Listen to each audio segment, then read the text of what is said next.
like a silver dream. Hope ran dry quicker than it seemed. Same old talk, same excuses. Another year of Raider blues. Vegas lights don't hide the scars. Fourth down prayers, broken hearts. We rode hard, we paid the price. Buried hope by week 9. Put it in the dirt, let the whistle blow. Another Raider year laid 6 feet low. We drank the Kool-Aid, paid our dues. Rock bottom blues and black and shoes. Yeah, we scream, yeah, we stay, yeah, we lose.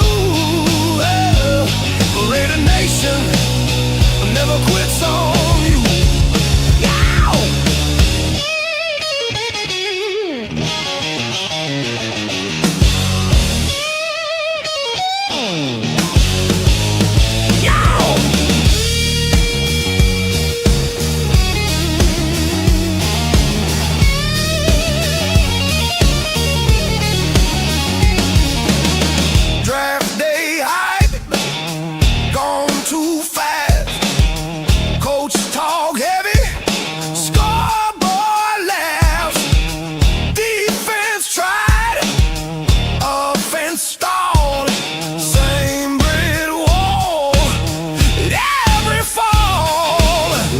Watch from banners high while Sundays teach us how to sigh. Laugh through pain, curse the screen. Love this team like a bad routine. Put it in the dirt, let the whistle blow. Another Raider year laid 6 feet low. We drank the cool. All right, Raider Nation. We made it to another Tuesday, and we're back at it again. Now listen, March football ain't about touchdowns. It's about decisions. It's about the front offices grinding tape all the way till 2 a.m. in the morning. It's about cap space gymnastics. It's about who's staying loyal and who's packing their bags. This is the calm before the storm. Free agency whispers are getting louder. GMs and agents are working phones like it's draft night. Every rumor you see on social media, take it with a grain of salt. But pay attention. Sometimes that smoke, there's fire. Because in the NFL, you never know whose contract's getting burnt up. And Raider Nation, this is the season where identity gets built. Are we building through the trenches? Are we hunting a franchise quarterback? Are we doubling down on the defense?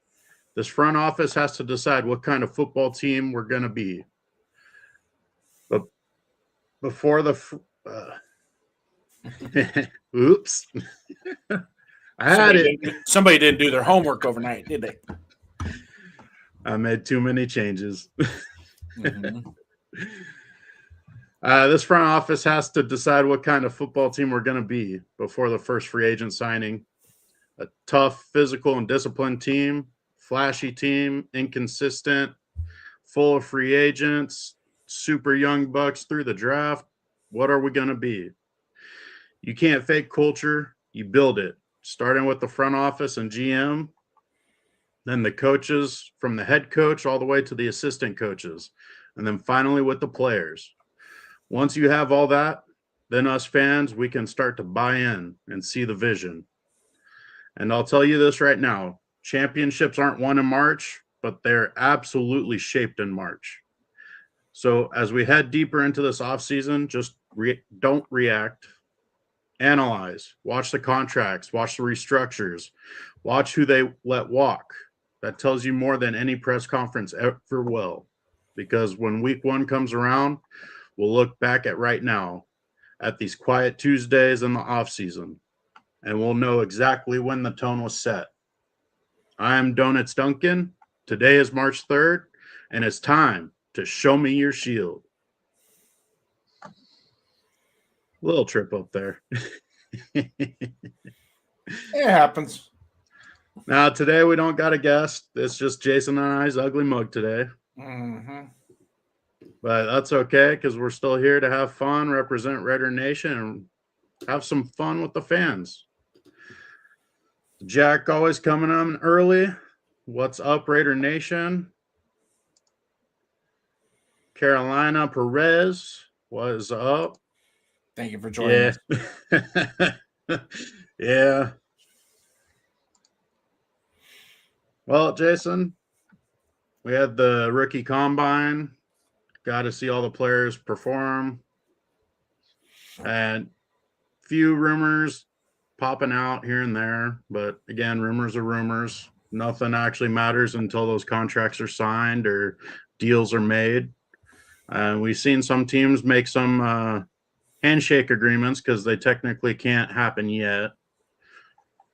For instance, the Texans and Browns had a trade, didn't they? Texans sent their starting right tackle over to the Browns for another player and some draft picks, right? Yeah, I don't recall exactly what the parameters of that was. No. I mean, as far as the Raiders go, really, it's Fernando Mendoza and Max Crosby. That's it. Everybody wants to sing Fernando's praises or treat him like he's the worst quarterback to ever play football. Like it's going to change our mind picking him number one. It's just a bunch of nonsense. I don't understand. I don't understand it. I mean, I in a roundabout way, I get it. In a roundabout way, I get it. You got to be critiquing. So I did some research this morning, and I went back to the Patrick Mahomes evaluations. And the consensus was he would be an early second round pick because of his flaws. So now we're comparing. You know what they overlooked? What they actually overlooked when they were evaluating him was his competitive prowess. That's what they overlooked. Everybody was like, well, he doesn't throw a clean ball. He's got a rocket arm, but it doesn't, and you can see it if you watch some of the plays that they show from Texas Tech. A lot of balls that, because with the white stripes, you could really tell the ball's fluttering, Yeah. But and then I got to thinking of it, and I was like, okay. Now let's go to Joe Burrow. Let's do Joe Burrow. Oh, another thing was he going to be able to adapt to an NFL style offense because he predominantly ran an RPO offense? Can I stop you real quick? Go ahead. Wouldn't you think that's more on the coaches to be able to get him to perform in a NFL style offense? Well, yeah. I mean, how much does it really have to do with the player? Like, if the player doesn't have the mental for it, then okay, sure, there could be challenges there. If he's not willing to stay up late and watch that tape and really try to improve himself, like, yeah, okay, that's the player. But as far as actually doing the work to get to be able to play an NFL style offense, wouldn't you say that's more on the coach? And the player. Yeah, but the player side, it's more of the willingness. The coach is the one that's really going to push into the player, like how they're going to perform, right? Mm-hmm. I mean, yeah, if the player's not willing to learn or change or fix what they need to fix, then yeah, that's on the player. But again, the point I'm trying to make is like actually learning the offense and how well they can do it. It is on the coach if the player is willing to do it. So I don't see how a guy with somebody's character like Mendoza is not going to be able to perform in an NFL-styled offense. Well, I look at it this way. If Mendoza does not develop and does not succeed, it's on Kubiak. You're absolutely right. 100%.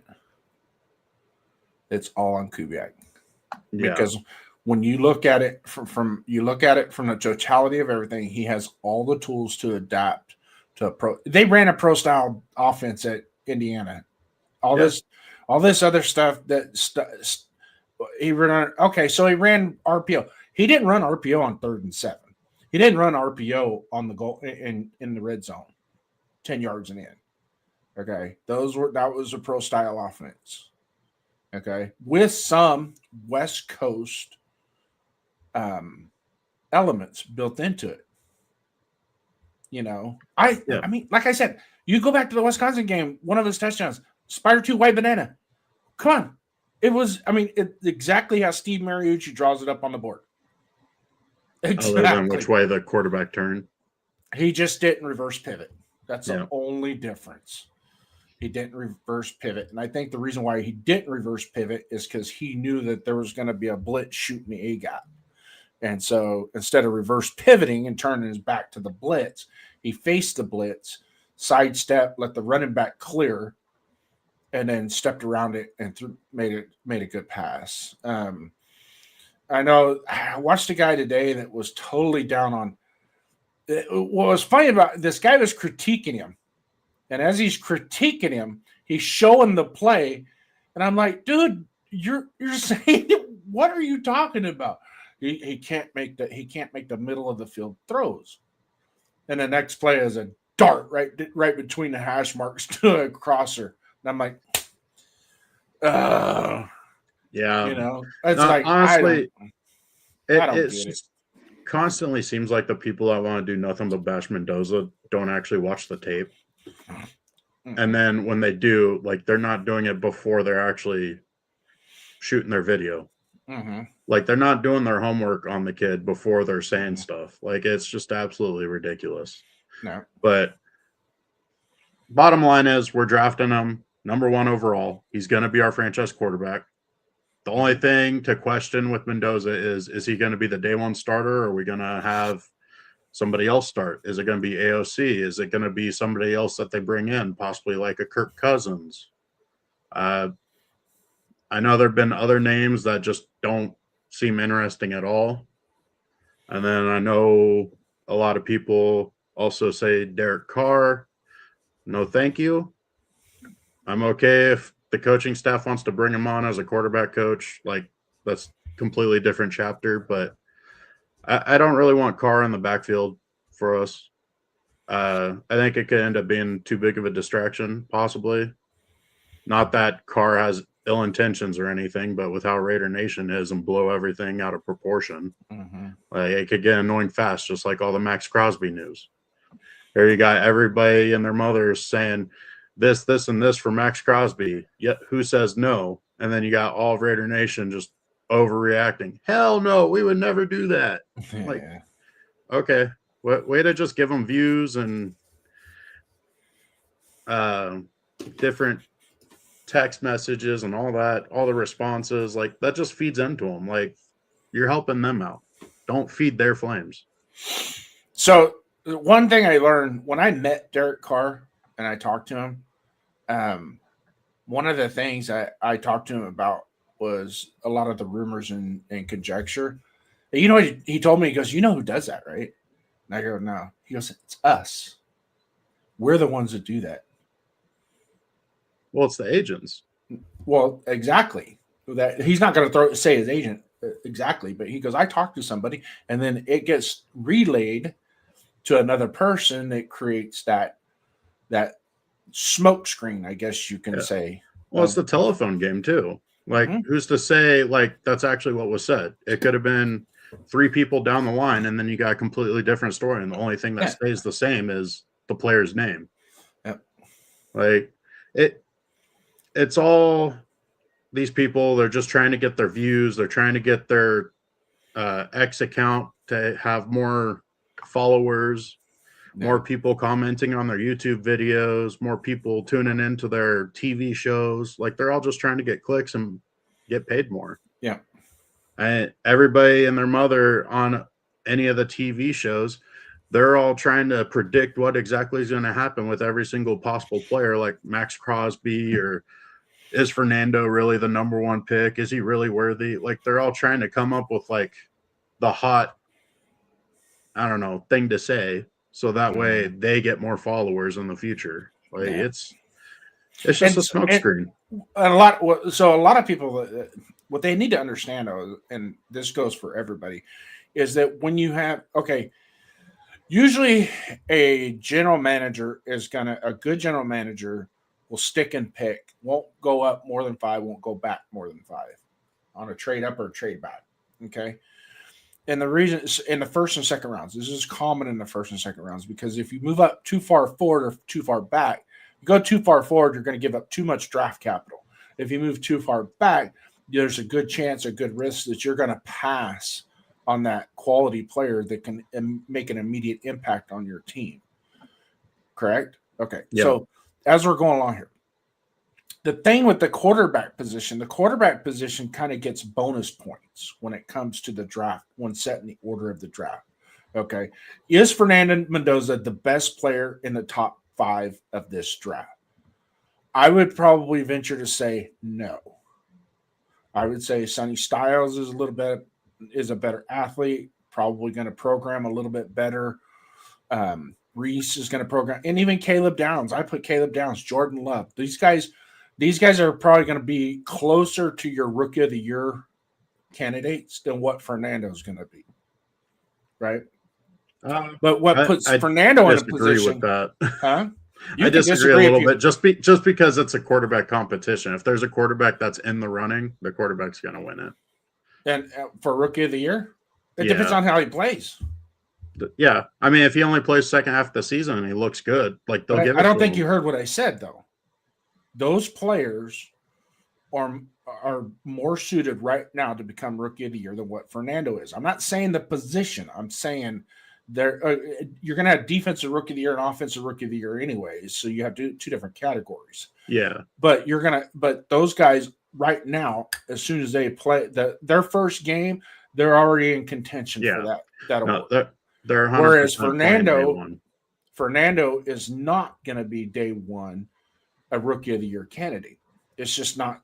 He's just not going to be. There's too much. He's got too steep of a curve to go to get to that position.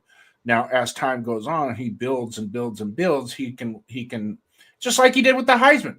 He went into this season as the 5th best quarter. They had him rated as the 5th best quarterback this year going into the college football season. He won the Heisman, and he won it pretty much hands down over everybody else. You see what I'm saying? And it wasn't until right about it wasn't so much the Illinois game or the Wisconsin game. Those were really good games, but the Penn State game of how he overcame so much, because that was a bad for 3 quarters. That was a bad. He was not doing good. You know, the whole offense wasn't. Yeah, their whole offense wasn't doing good. That Penn State's defense, it was a good defense. Even though that whole team, Penn State, hit a rut and they were bad this year, they fired the coach, yada yada yada. There was still a lot of good quality players on that team from last year. And Penn State's defense last year was probably the top 3, one of the top 3 last year, or 2020. Let me say 2024, the year before. So when he played them at Penn State at Happy Valley, and that when they have their whiteout games, it could be crazy in that stadium, 100,000 people. But he showed the grit, the moxie, that when they got the ball back with 2 minutes to go, no timeouts, and they had to go 80 yards and score a touchdown to win the game, he didn't blink. He didn't blink, and there was none of this. Well, Decker had to make a great catch. Yeah, okay. Well, it was a good throw, too. You know what I mean? It's like I always go – I will use this to the day I die, that if you think that wasn't a good throw, then when Joe Montana threw that catch pass to Dwight Clark in the end zone, that was luck. That was all Dwight Clark. Joe Montana had nothing to do with that throw. Takes 2 players to make the play. Yep. And if you go back, there's an interview, you guys can find it on the internet, that one of the first conversations that Mendoza had when he showed up at Indiana was with Elijah Surratt. Elijah Surratt told him, I want you to study the back shoulder fade. That I like that pass. All he does is throw back shoulder fades. Well, geez, maybe because his receiver wants that ball? His receiver's going to win on that route. And they did it all the way to the national championship. And if we're going to critique Fernando Mendoza because all he does is the back shoulder fades, then why don't we go back in through the stat record and critique every one of Aaron Rodgers to Devontae Adams throws because they mastered that throw. That was a Devontae. That was Devontae's go-to. Even when he came to the Raiders, how many times did he? I mean, he would tell us just throw it 3 yards out of bounds. I'll catch it. Or why don't we go back and look at the Indiana-Ohio State game where they tore up Ohio State with that pass? With 4 guys going in the first round on that defense. We're not going to knock those guys? Like, okay. I mean, it's just one-sided on it. Shout out to Frank Weber. Welcome in, Frank. What's up, brother? Commented a while ago, but sorry for getting to you now, but welcome. Yeah. No, I mean, back to your original point, though, I think an easier way of saying it is there are other better pure football players in the draft than Mendoza. And like you said, him playing the quarterback position is the caveat that will give him that bump up. Mm-hmm. But he himself is definitely deserving of that top 10 pick. And we're in a position that we need a franchise quarterback. We've needed one forever.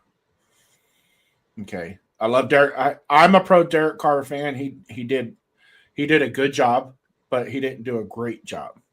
Right. Yeah. And not all his fault. They didn't build a team around him. And they became complacent with his performance and not addressing some of those needs. They finally, his second year, they finally addressed the wide receiver core, got him Crabtree and Cooper. Yeah. Right. And that really helped. Throw in Seth Roberts as well as their slot guy. And it really made that passing game a really dangerous passing game. But that passing game wasn't no good unless Jalen Richard and Latavius Murray got them to 100 yards. You go back and look at all the losses that they had in 2016 is because they couldn't run the damn ball. Yeah. That's why they lost. Well, defense couldn't stop anybody either. That's how you take pressure off your defense, though, is running the ball. Yeah, they were still bad, though. There were games where we dominated the time of possession, and our defense still wasn't stopping anybody. It's not, but it's about so a 5-yard run gets you almost a minute and 10 seconds of time consumption. No, I get what you're saying, but our defense was very severely lacking in players. Like even when we had Khalil Mack, all we had really was Khalil Mack. Like. That year in 2016, the only way we can finish the game is if we had the ball last. Yeah. Well, if we need depended on our defense to stop them from scoring a touchdown to win the game, it was not good. Yeah. But it was like that all game. I mean, we had some. Our hope was the other team didn't execute in a 3-down situation and give us a punt to get the ball back.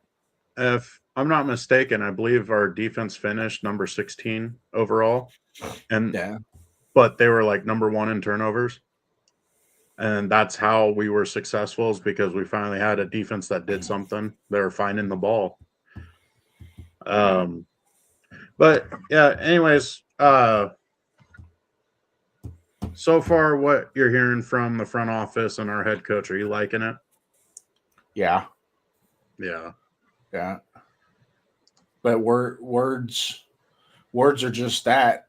I can listen to a song, and if it's only lyrics, it's not a very good song. I need some music to it too.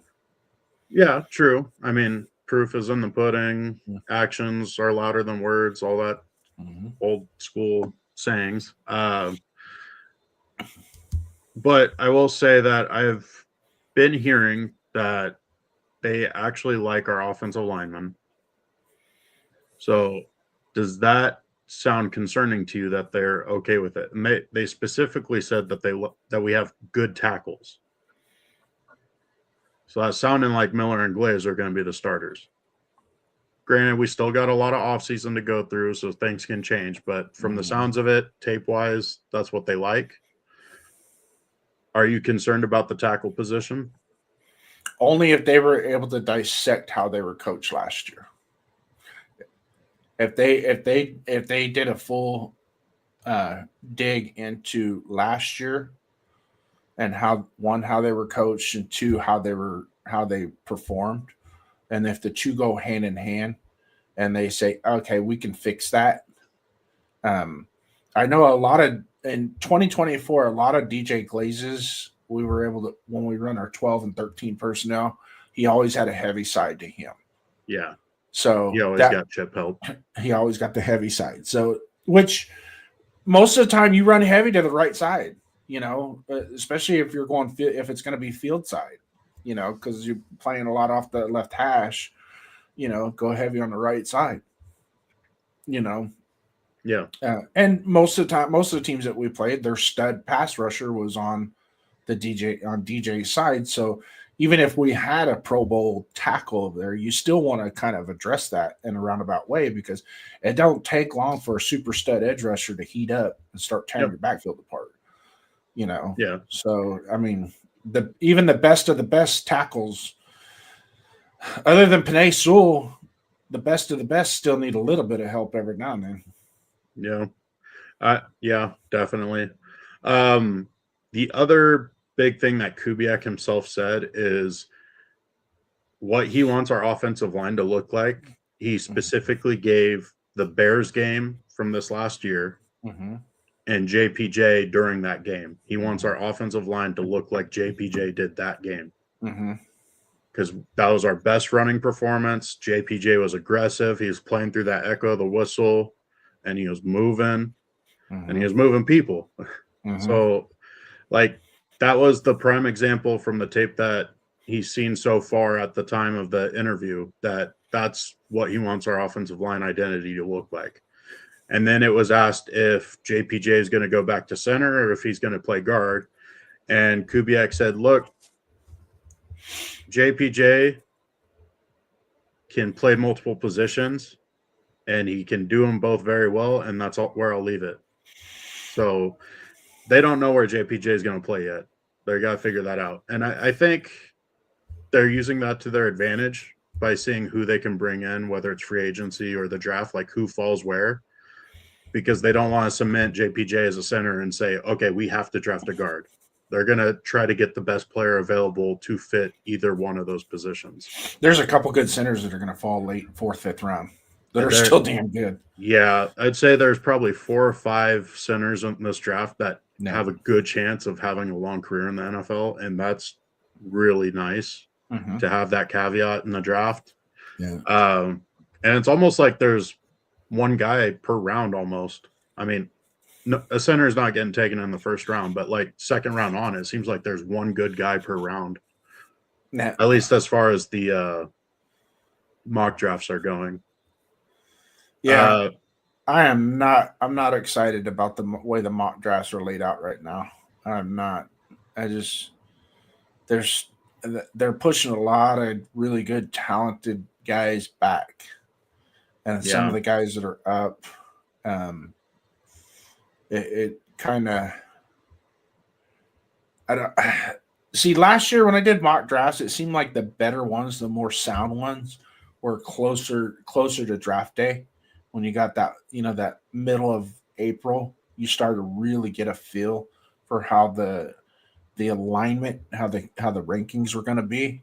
And also too, you get a bunch of people that go online and automatically trade that first pick, get more picks. Well, that kind of throws that algorithm up, and then before you know it, you're doing a mock draft and you get some trade offer that's like, we'll swap first, we'll give you our second this year to move up to number 1. What? No, that ain't happening. Not in real life, it ain't happening. I mean, it's fun to do those mock drafts, don't get me wrong. But for the most part, I just kind of like to see where the rankings are. And then some of the guys, I rank them a little bit higher. It's like Jackson Dart last year. I had him 25. And and sure enough, that's about where he got taken, was number 2. I think it was number 20, actually, is when the Giants moved up and took him at number 20. Yeah. I will say, like, you and then, like, our Discord, like, all of us, we were consistently saying he was going to be a late first round pick. Mhm. I mean, obviously, you have those people who are like, oh, he's going to go in the 4th round. It's like, okay, you just don't like the guy, whatever. But most of us had him at that late first round, early second round area. So that would be around the 20, 22 range to like 36. That's where most of us were having them. Yeah. I mean, our Discord does a good job of breaking down film on guys. Yeah, it's not bad. Yeah. Darkside does a really good job. Yeah. Breaking them down. He really gets into the film and the numbers and like tries to figure out positional value and the draft and stuff. And when it's fine to reach for a guy, because is it really a reach when you know that guy, you really need to get him and you can't afford to wait? I don't let that bug me until the 4th round. I really don't. I mean, stick to your draft board. You build your draft board, and then when the pick starts coming to you, you put your clusters up there and let your cluster speak for itself. Yeah. You know. Now, speaking of your draft board, do we want to bring up what we got backstage? Move on a little bit. I still want to chop it up a little bit with what's going on. You know, I especially like with the Max Crosby stuff. It seems like one day it dies down, the next day it picks back up. One day it dies down, the next day it picks back up. In all honesty, in all fairness to Raider Nation, there's two. I'm on both sides of the fence on this. If we keep him, I'm okay with it. I really am. What's going on, Chewy? If we retain him, I'm okay with that because he could be an integral part of our defense. He has a base relationship with our defense coordinator already. He's our franchise guy that we've had for the last 8 years. You know, so I'm okay with that. But I'm also okay with if it's like, hey, this is what's best for both parties. We need to move on, collect some assets, let him go do his thing, right? And we finish rebuilding. So we're not, you know, we want it because ultimately, I mean, I've heard some people say, I don't give a shit. I don't care if they're happy or not. I would rather have a guy be happy and go somewhere where he wants to be to try and do what he wants to do in his career than to be here and be miserable. Yeah, he's going to perform. He's going to play hard, things like that. But he's still going to be, you know, when the whistle blows and the clock strikes 0, is he going to be in the locker room puffing on a cigar, or is he going to be in there pissed off at everybody because they didn't hold up their end of the bargain? Well, for him, the simple answer, he's going to be pissed off if we lose. Yeah, so. And you should be. And he's a week-to-week basis, so he'll be happy like he won the Super Bowl one week, and then the next week he feels like we're the worst team in the NFL. Like that's how he is, and it's awesome that he's like that. And we need more people like that just absolutely hate to lose and want to do everything in their power to win. And which, like, I don't know, it seems like during the games, like our team's just boring because like they don't have any, I don't know, rambunctiousness, like no emotion, like they're a bunch of robots out there. It wasn't until Genty stood up in his normal stance from college and really started running with some attitude, and like those holes started opening up where it looked like we actually had something on offense. And granted, that was short-lived, but we started seeing flashes here and there. And then by the end of the season, it started looking like, okay, maybe we have something. We just need the right coaches. And now here we think we might have the right coaches. Hopefully Kubiak brings some answers and brings a little bit of that passion. And one thing's for sure that we know is Kubiak is in that building nonstop, breaking down film, doing his job. He's there 6 a.m. and he's there all the way till freaking midnight or 2 a.m. grinding that tape, figuring out the rookies that we want to draft and the players we want to keep and what works best for the players that we have on the roster already. Like he's putting in that work. And every time he's in an interview, he's kind of like humdrum. And then as soon as somebody asks him an actual football question, he perks up. Yeah. Like he just wants to talk football. He loves football. And Yeah, he's not about the absolutely- social aspect of it. He's more Yeah. about the what's between the lines and what we're doing, what we're doing to get better between the lines, and not so much the social aspect of it. Yeah. Yeah. And I absolutely love that. Like, just you can tell he loves the game, and it's awesome. Mhm. Hopefully that translates to our players, which I think it will. I mean, especially on the offensive side, because we got a bunch of younger players. I think that's something that they can buy into, Mhm. especially off of the rumors that we were hearing about last season, where players were not getting coached up. They weren't getting the help they were needed. They weren't getting the film breakdowns they needed. Telesco was holding film meetings with rookies because they weren't getting coached. Yeah. So hopefully our coaching staff now is legit and gets to them, and our players can buy in because of that. Yeah. I think the staff that we put together, at least on the offensive side of the ball, is has a very good reputation. And I say reputation, but we'll see when, like you said earlier, when the rubber meets the road, whether or not what we did was the right thing. I mean, I anticipate and I expect our offense to be more prolific. I'm not expecting them to be the next coming of the greatest show on turf, but I do expect them to be more prolific and be more consistent and at least keep us in the game and allow our defense to try and do something. And on the flip side, when you talk about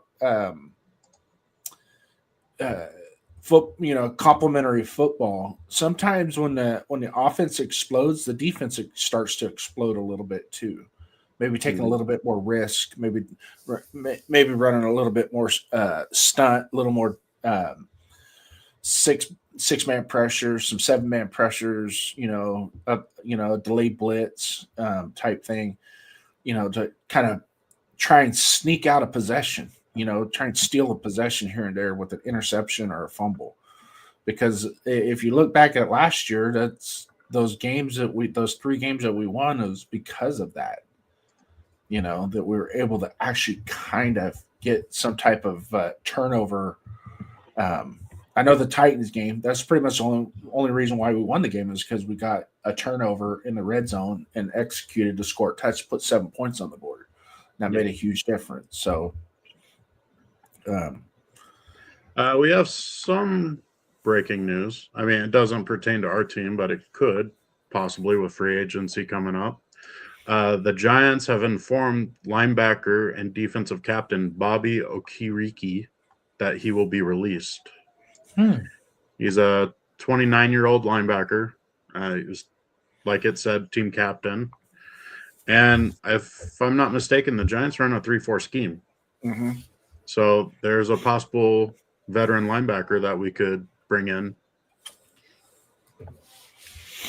So that could be interesting. There's just going to be a couple more. I know Tremaine Edwards has been allowed permission to seek a trade. I think Devin Lloyd's going to hit the market as well. That's one guy I think would really do well in a 3-4 system for us. Also, what we have in a 3-4, I think Snowden would do really well in a 3-4. Yeah, I agree. I think he'll do really well in the 3-4 because when we had him standing up last year, dude, he stood out. Yeah. I mean, it's just like even when he dropped back into coverage, it was like, whoa, he eats up a lot of space. It makes it very difficult to complete footballs around him. Yeah, Snowden was somebody that Darkside and I talked about on Sunday. It really benefits somebody like Snowden and then possibly Kuntz if we bring Kuntz back. Yeah. Those two guys definitely could play that outside linebacker role / edge rusher. And I think 3-4 will help Tyree Wilson put him in the 5 technique. That's something else that we said too, is putting him over top of that tackle head on allows him to utilize his bull rush a little bit better against those guards that have to reach out to him. Or even inside shade. Just put him on the inside shade, inside the tackle, inside shade on the tackle, and let him because that's all he likes. He likes his power. He likes to just power. Yeah.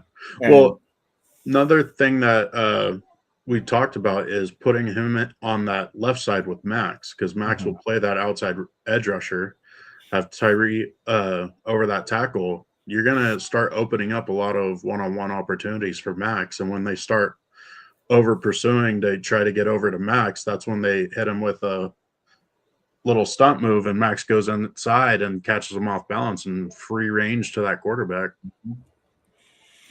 Yep. Eric Weber saying, yes, Snowden showed some range last season. Yeah. He actually dropped back in coverage a few times too. And I mean, it's only a few snaps, so it's hard to get the real picture, but like he didn't look bad. Like he showed he could do it. Also, with how many linebackers we have right now, like we really have to bring in a bunch. So I think more than likely Eichenberg is going to get starting reps to start the season. Even if we bring in 3 other linebackers, Eichenberg is going to have to step up and fill the role somewhere along the way. He's definitely going to get a lot more playing time this year. And Lindenberg too. Lindenberg's going to have to, he was another one of our draft picks that kind of got pushed back and not really coached up and whatnot. So, and I really liked Lindenberg coming out of Minnesota. I thought his athleticism was pretty good. And he showed a lot of coming out of college. I thought he was going to be a really decent, especially I think we got him in the 6th or 7th round. Yeah. I think it was 6th. Yeah. Because he had production, and that's one of the things. I don't know if you ever saw Curt Cignetti interviewing him, because I really like players that aren't so much prospects but produce. If you can produce, you can play. Which kind of it's intriguing, because if you look at the formula and how they were successful at Indiana, they went up against teams that were 2-3 times more talented than they were. And it was like, that's winning football right there. It's taken the football guy over the talented guy and lining them up head. I mean, the talented guys they're fun to watch. Don't get me wrong. I like watching them, because they're, they have a lot of they display their athleticism on a regular basis, but sometimes it's just better to have the guy that just has that football savvy. Yeah. It gives them a little extra scrappiness, gives them they're always like those players that have that chip on their shoulder and are going to do that little extra just to put your face in the mud. Yeah. But I can tell you right now, based on what I've seen so far, this is going to be our draft strategy for the Las Vegas Raiders this year. The first pick obviously is going to be Fernando Mendoza. Mm-hmm. We fix that problem right now. Stop that bleeding right now. Get that taken care of. Second round, I think we're going to either zero in on the front middle of the defensive line, or we're going to take the best linebacker on the board, depending on it's going to be the zero technique guy versus the middle linebacker, or what we envision our future green dot guy to be. And those two, and that's going to be that's where the GM and the coach and the coordinators are going to be, throwing their weight around to try and get the right, get that right one. I truly think that if Caden McDonald or Hunter fall to us at 37, it's going to be one of those two. Because if you have a true zero technique that can eat up guards and centers and just keep them occupied, that frees up your middle linebackers. It makes it so much easier on the middle linebackers. It ain't even funny. Yeah. I mean, you can have an average middle linebacker play really, really well if they've got a stud nose guard right in front of them, eating up, just space eating. That A and B gap is, you don't even have to worry about the A and B gap. It's covered. It also allows someone like Jacob Rodriguez to use his ball hawking abilities more freely, because he's not getting chased around by linemen. Yeah. And if we have to move up at the back end of the second round, because we have enough draft capital at the end of the draft to where we could probably move back into the second round fairly easy and get. And if you have, if it's a for sure, let's say the pick is at, let's say the pick is at 55, 58, somewhere in there. And he's still on the board. Don't be surprised to see Spytek go, we'll give you 67 and our 2 4th-round picks. Our 3rd and our 2 4th-round picks give us that 2nd-round pick. And then we'll give you a conditional 3rd-round pick next year. Fuck it. Make it happy. You don't think we could do it with a 3rd, a 4th, and like a 6th? It's going to have to be the 2 4ths. Depends how savvy Spytek is. Okay. It depends on how hot that prospect is at 55 to 58. See what I'm saying? Because it's going to, it might take a little bit more to keep somebody else from moving up as well to get that guy. Which is also why you're calling multiple teams. You're not just trying to pick one team and trade with them. Well, it's, what's your offer? We want to come up to 56. We want to come up to 56. What's your offer? Well, who are you taking? Well, you kind of know who we want to take. Do you want him? Well, because you don't need him. We need him. So what's your offer? We'll give you a 3rd. Let's start off with, we'll give you a 3rd, a 4th, and a 6th. All right, a 3rd and 2 4ths, because we got 2 4ths. You want them? Then if they go, well, you start to hear the change in their voice. Well, all right, I'll throw in a 2027 3rd-round pick. Sold. All right, because we can get that 3rd-round pick back next year. Yeah, but that's a bit steep. Huh? 2 3rds and 2 4ths for a 2nd round. 2 3rds and 2 4ths for a 2nd round, depending on who it is, though. It's all about if that's your guy and you ain't gonna, because I can tell you right now, I don't think Jacob Rodriguez makes it to 67. I don't think he gets past 55. No, I think he's going to be around like the 46 to 52 range. I don't think he gets past 55. I mean, 52 might even be.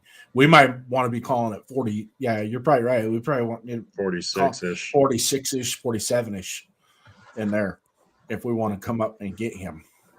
Yeah. But if not, Bocher from Oregon. Yeah. If he, we could probably get him in the 3rd round, maybe 4th. I think he's a 4th-round pick. It might be a reach taking him in the 3rd. It's just or Aiden Fisher. Aiden Fisher's he's a lock in the 4th round, and I'll tell you what, that's a football dude right there. Yeah. He might not be. That's Greg Beekert. I'm sorry, that's Greg Beekert. He's a football dude. He's going to come in. He might not be the fastest. He might not be the flashiest, but by golly, he's going to know football, and he's going to make plays from up here more than anything. Yeah. Did you? I'm going to butcher this because I'm going off of memory, but I believe it was before the national championship. The Miami offense called Oregon, their offensive line room, to get information on Fisher. And they ended up creating a game plan to try to confuse Fisher. And game time came around, and they're like, yeah, he broke it down instantly. Like all of our dummy calls and everything, like he broke it down. He already knew. Yeah. He already knew. He already knew. So that in and of itself, and it's like, well, you took Fernando Mendoza. Of course, you're going to take all these Indiana guys. You want Surratt, Cooper, trying to recreate what he needs. No. I think Cooper will have a really good career. I don't think it'll be a Hall of Fame career. I think Surratt will have a couple good years. I think Cooper has a chance of being a Hall of Famer. It depends on the team he goes to, but I think he's. In my mind, him and Jacoby Lane have the possibility of being the best receivers out of this class. Mm-hmm. Jacoby Lane's whole thing is his mental, like he's a prima donna. total head case already in college. Yeah. Cooper, he's got the talent. The problem is he doesn't have the production in college because he was playing the number 2 at Indiana. Yeah. But when he did get the ball, he really shined. And it's kind of crazy how he didn't take over that number 1 spot from Surratt. But there were some games he was the one. Yeah. Well, there was, what was it? The Penn State game, Surratt was hurt. Yeah. Yeah. And if I'm not mistaken, that was Decker's first game. Or not. Yeah, wasn't his first game, but that's where he got Becker. That's where he got his first catch. That's when he's really started to come on. Yeah. And then after that, he was a staple. So then they had a three-headed monster at receiver. Mm-hmm. Yeah, with a really solid run game. But that's Indiana. Yep. You know, I don't think that could be. I don't think that will recreate in the NFL. That was something that happened at the college level. It was special, but I don't think it could be recreated as far as the totality of it. You know, unless all those guys came back for another year. Even then, I don't think they would run the table next year like they did this year. There was just something about that team, how they gelled together. It was every aspect from their special teams, their punt return, their kick return, everything was just it was well coached, and they were prepared, and they always had that fight in them, no matter what. So it was fun to watch. I mean, it's a great Cinderella story. Don't get me wrong, great Cinderella story, and I think Cignetti will actually keep Indiana in the forefront going forward. But there's so much other talented players out there as well that we can really hang our hat on. And it's going to come down to the free agency, how we do in free agency and how well we attack it as to what our draft strategy is going to be. So I think right now, based on what I saw at the combine and who they interviewed, I really think they're going to focus on the middle of that defense, the linebacker and the zero technique nose guard. I think Butler could do it on a limited basis, but not an every down type. And I really don't want an every down nose tackle anyways. I want a nose tackle. I want 2 nose tackle. One that's the stud that will cover about 60 to 70% of the snaps on defense, and another guy that can fill in and give them a breather, because those big guys, they can get gassed real quick. Yeah. I don't remember who I was listening to when they said this. I think it was on your boy Q's radio show, Unnecessary Roughness, and the guest he had on was talking about your nose tackles, and they started talking about Lee Hunter, and they described Lee Hunter as your first and second down guy, and comparing it to kind of like your running backs. How your nose tackle, you kind of rotate those guys in there depending on the down distance and what you're looking at formation wise and all that. So what you're saying makes a lot of sense. So getting somebody like a Lee Hunter who definitely could take over those first 2 downs, and then putting in somebody like a Butler or a smaller guy like Jonah to pass rush on those 3rd and longs, 3rd and 6s, stuff like that. Like, it definitely makes sense. And we definitely have the D-tackle depth to do stuff like that. Well, we don't have that standout player for the front 3 in the 3-4 system. So I'm curious to see if Jonah will fit into the 5 technique as well. But we know Butler will. Butler will be a 5 technique no matter what. He can play 0, 5, 3, 5. It don't matter. Jonah, I think, is more of a 3 technique.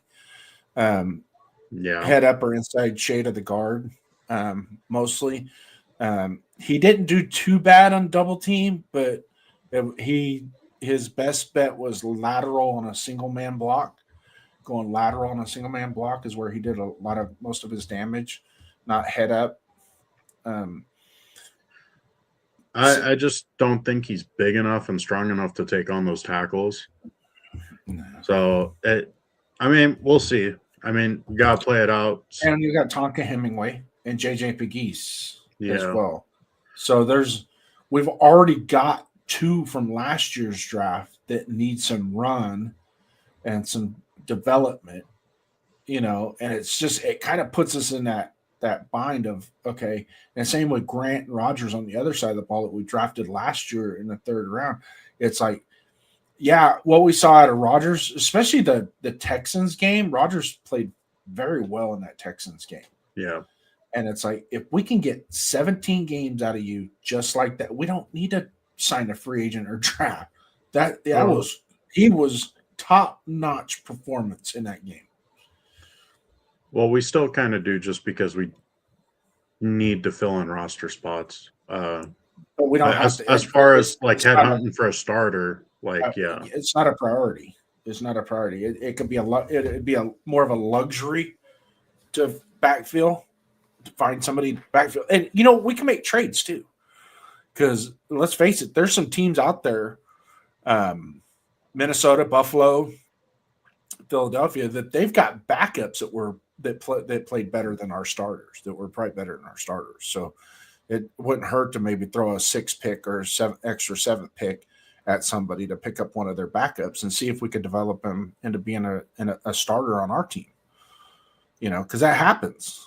That happens. It's a guy's a backup on another team. He comes over, and next thing you know, he's in the running for a Pro Bowl position on our team or on another team. It happens. So it's just a matter of that's where your pro player scout, Brian Hunt, if you're listening or watching this show, no pressure, buddy. Get her done. Well, you want to throw your GM hat on? Yeah, what time?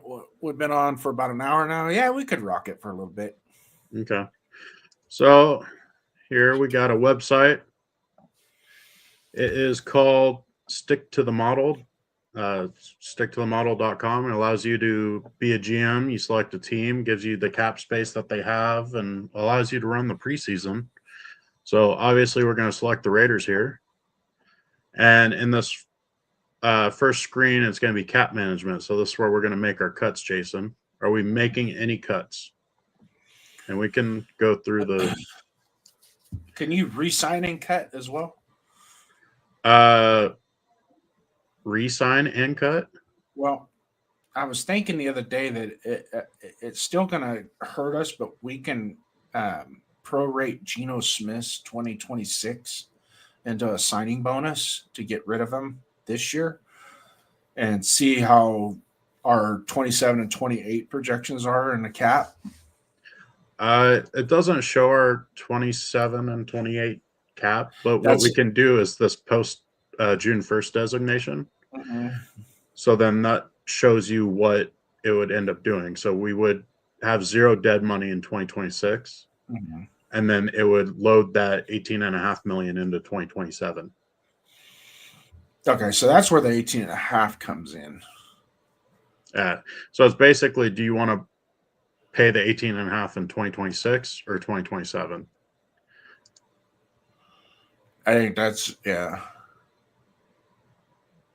So for as much as we need to rebuild that, and the hardest thing about that is this year's free agency isn't as loaded with free agents, but starting to see a lot of people are going to get cut that you go. Yeah. Really? Seems like a lot more people are getting cut this year than the past 2 years. Yeah. Kind of intriguing, to say the least. Well, they're trying to do cap space shenanigans. Mm-hmm. They got players that they're going to have to re-sign or restructure. They got to make cap space somehow. Yeah. And there's a lot of guys at the top of the draft that have bad cap dynamics. Yeah.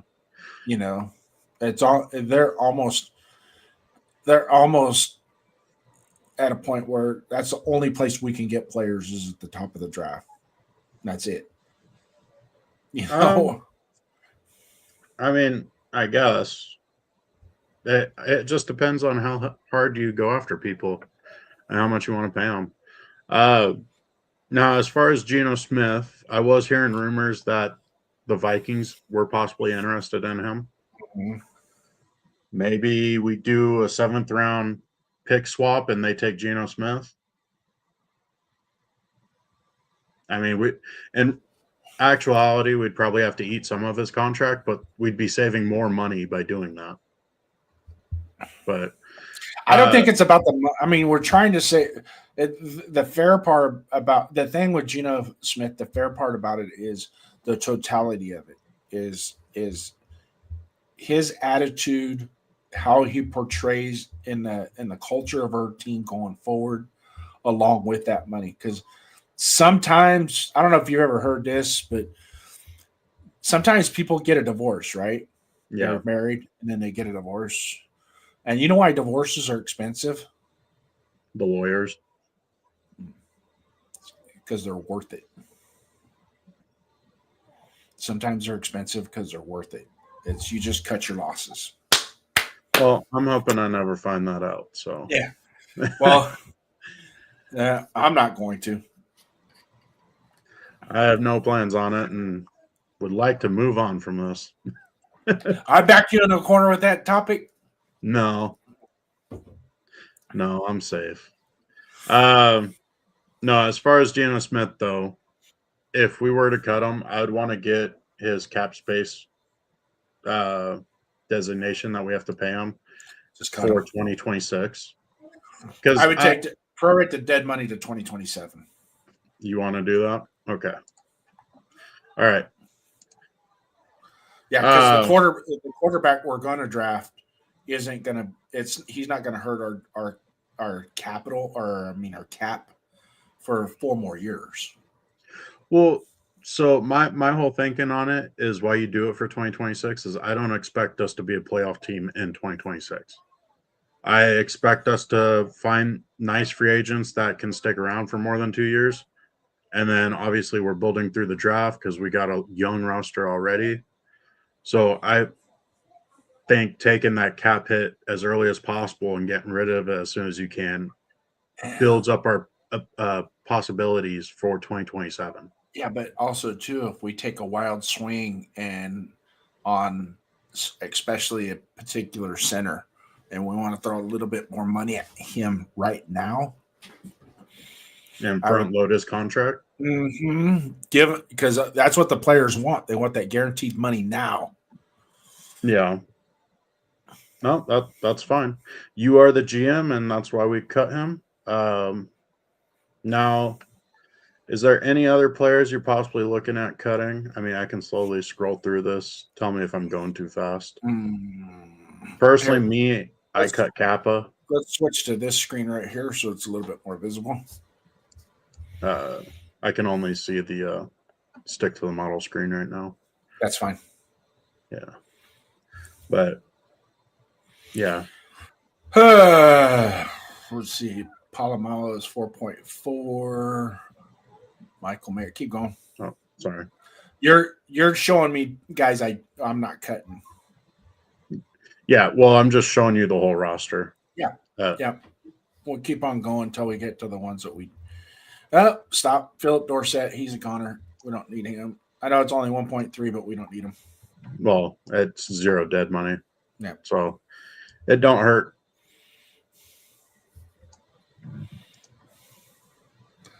Let's see here.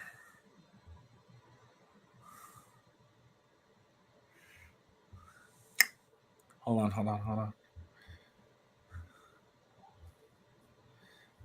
Justin Shorter. I'm gonna keep Justin Shorter for camp depth right now. Yeah. This doesn't go through camp. So if you think he's going to be a camp casualty, you might as well just cut him now. All right, just cut him now. Okay.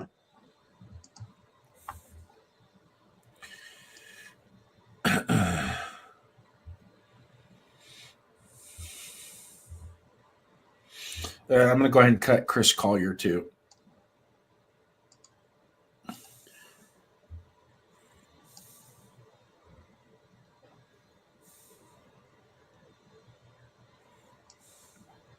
I think Alex Ward's the long snapper.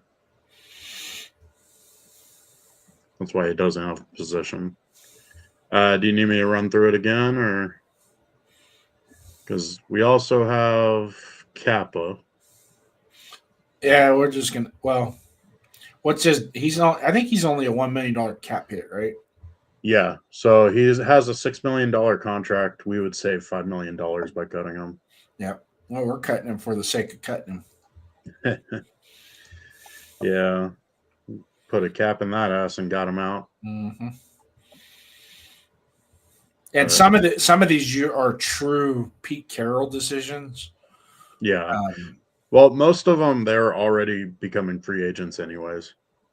Kappa, I think, was a Spy Tech decision, not a Carroll decision. But yeah, no, it was what was the other guy that we had at tackle that sucked?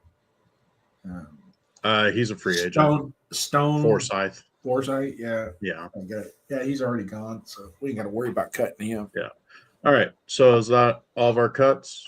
Yep. Okay. So now our trades.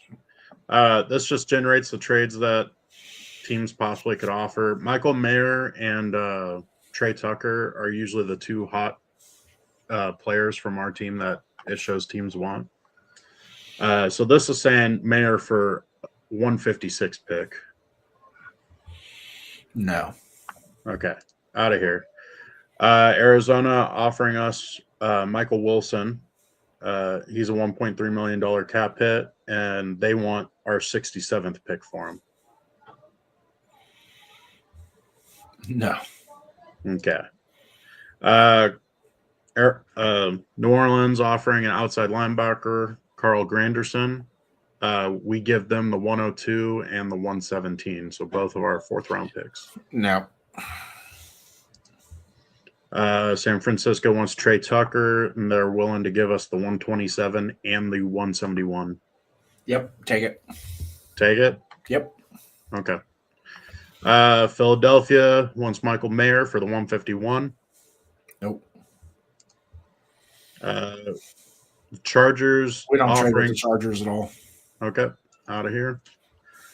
Washington offering us Marshawn Lattimore, $9.4 million cap hit, and they want our third round pick, number 67. How did he do last year?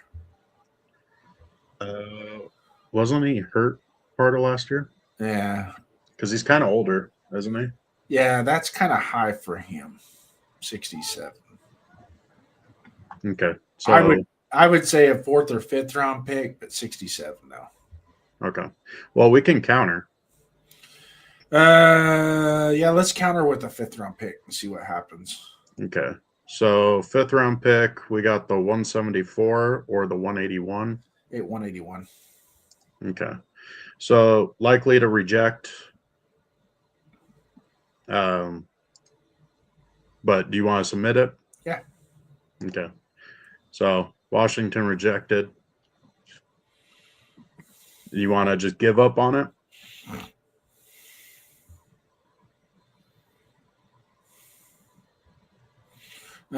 Let's see. I don't want to give up 134 either. So this is saying, like, because it gives points for like the picks, and this is saying the player's worth 75 points. Yeah. So we'll pass on that trade. Okay. So close. All right. Do you want to build your own trade? And then also you can trade draft picks and stuff during the draft, so you don't have to worry about doing that yet if you don't want to. Throw Michael Mayer up there for a second and a fifth. See what happens. Okay. So add player. Let's go tight end. Michael Mayer. So this says he's worth 47 points. Who do we think needs a tight end? I know Atlanta's going to need one. No, they just franchise tag Pitts. Oh, did they? I missed that. Okay. Does Baltimore need one? Because I know Likely was going to be a free agent, and I don't know about Andrews. They got a lot of money tied up in Andrews too. So okay. So and Mayer's going into his fourth year, so he's going to be a free agent after this year. So yeah.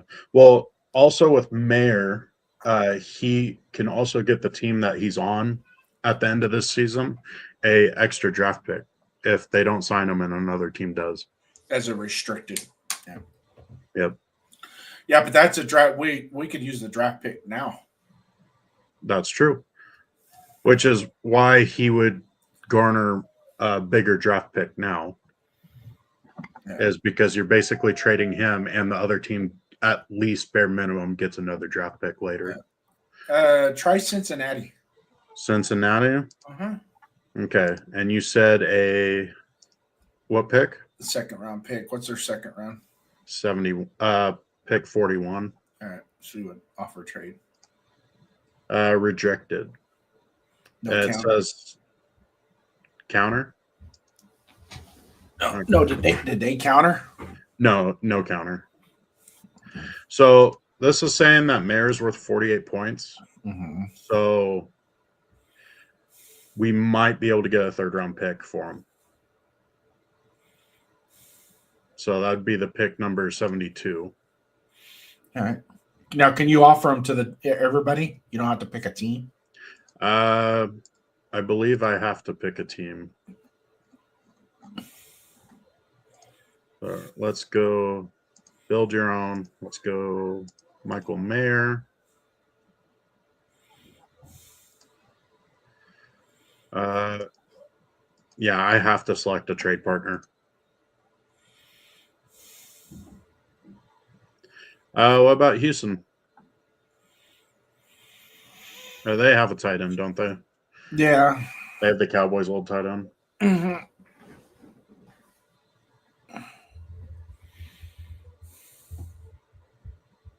New Orleans.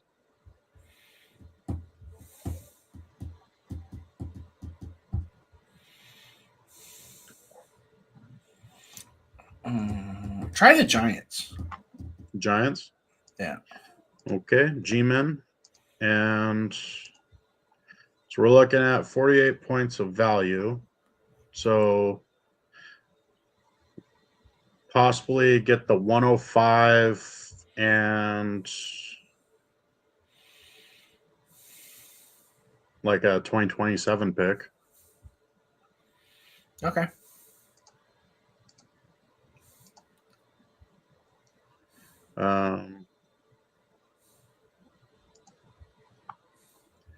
This could be, this saying it's too favored for us.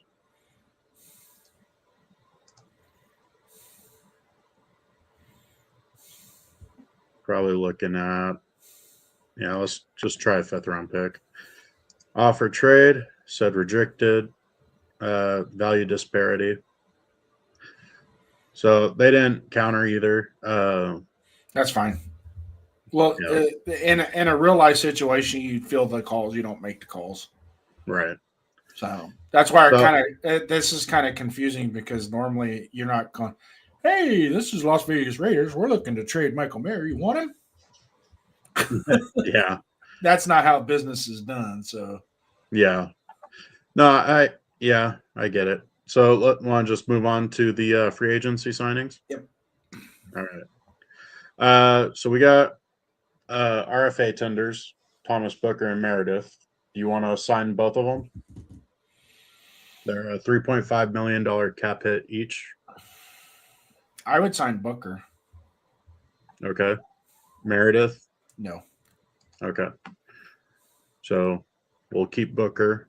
And then, so this is all of our free agents right now.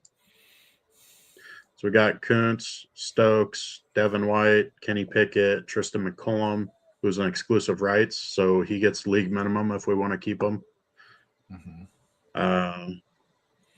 Bachman. We're going to re-sign Snowden. Yeah, that's easy. Yeah. Caillou Blue Kelly. Nope. Okay. Your favorite guy, Forsyth. Nope. Daniel Carlson. That's a tough one because he's been so money for us before. Just he had a bad year last year. He did kick a 56-yarder against Kansas City to win the game at the final game of the season. So Yeah, and with all the special team issues we have, I would re-sign him so we don't have to mess with that until Okay. we go into, and then we could always bring in a UDFA to compete with him. So you want to sign him to a 1 year? Yeah, just 1 year. Okay. How much money are you offering? 2.8. It'll only let me go down to 3.4. That's fine. Okay. He rejected. Yeah, forget him. He can go. Okay. See you. Bye. Parham, Lockett, Radigan, Putnam. Nope. I don't want Putnam on my team. Nope. Edmonds, Lonnie Johnson, Ian Thomas, Jamal Adams, Amir White, Landon Roberts, Raheem Mostert. So we're just keeping Snowden. Snowden. Let's go ahead and what Kuntz is wanting 15.2. Yeah. So yeah. Slide it down. Slide it down as far as it'll go and see if he'll take it. He probably won't. 8.3. Yeah, Rejected. Just to tell you now, like usually players on this will not accept if you go past like 8% below market value. So the same, like Stokes market value is 17.1 a year. Mm-hmm. So we might be able to get him for 15.7 a year. Yeah. And But you know, I mean, we don't have a. As far as corners go, we only have 3 on our roster. Yeah, I would sign Stokes just because of that. Okay. How many years you want to do? Give him a 3. 3? Okay. How much you want to pay him? About let's see. Go back. Go down a little. Go. That should be right. About 16 is fine. Okay. So he took that. Confirm signing. All right. Now we can do positions. Are we looking at a free agent quarterback? See what we got. You can see the names, right? Yep. Okay. I don't want to just read every single one because I'll get boring for everyone real quick.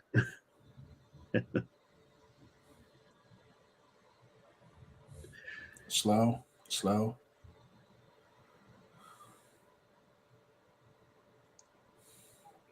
I think that's it.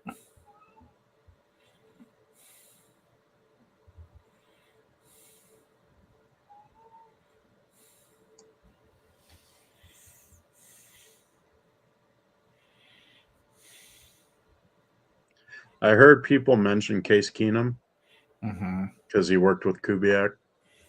But if we're bringing Keenum in, like he's not a legit contender to be the starter day one. Did we cut Geno Smith? We cut Geno Smith. All right, scroll back up. You're regretting it now? No. Oh.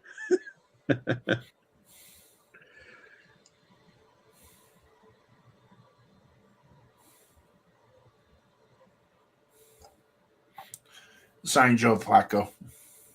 Joe Flacco. 1 year. 1 year. 9.4. Mm-hmm. Okay. All right. Running backs. We looking at a running back free agent? Yep.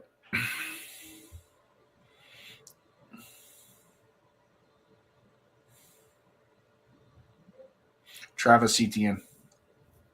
Okay. How many years you want to do? 3. Okay.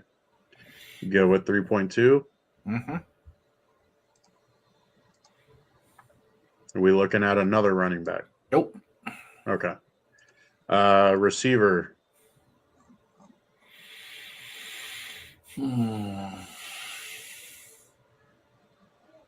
Romeo Dobbs. Dobbs.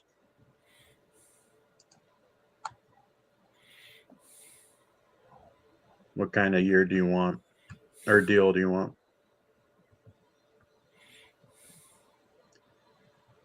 So this is saying Washington is offering him 22.7 a year for 4 years.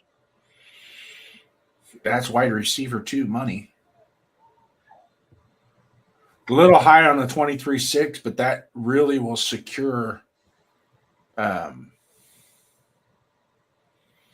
don't know, man. He's just above. I think he's just above Jacoby Meyer as far as talent goes. As far as injuries go, he's a lot worse. Well, he wears that guardian cap, so that helps. All right, let's go. Move off of him. Let's see what else we can do. Okay.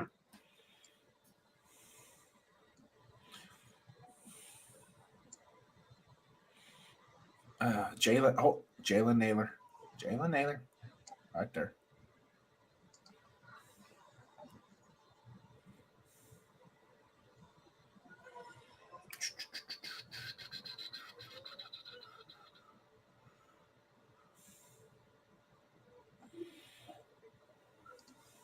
I like that. What's up, 805? What's going on, 805? So you want 2 year 15.3? Yeah, let's not suck it in right now though. Let's see what else we can do. Okay. Let's keep that in the back of our head right now. Christian Kirk. Older veteran. Yeah, but that's something we kind of need. You know. Yeah. Kirk's okay. He gets the job done. Yeah.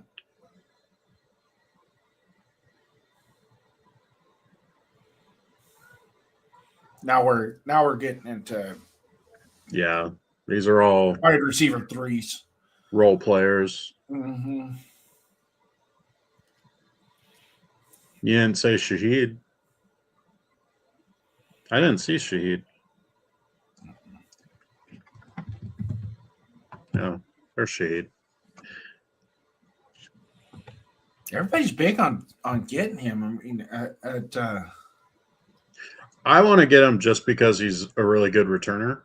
yeah. And then he does two also roles. Yeah.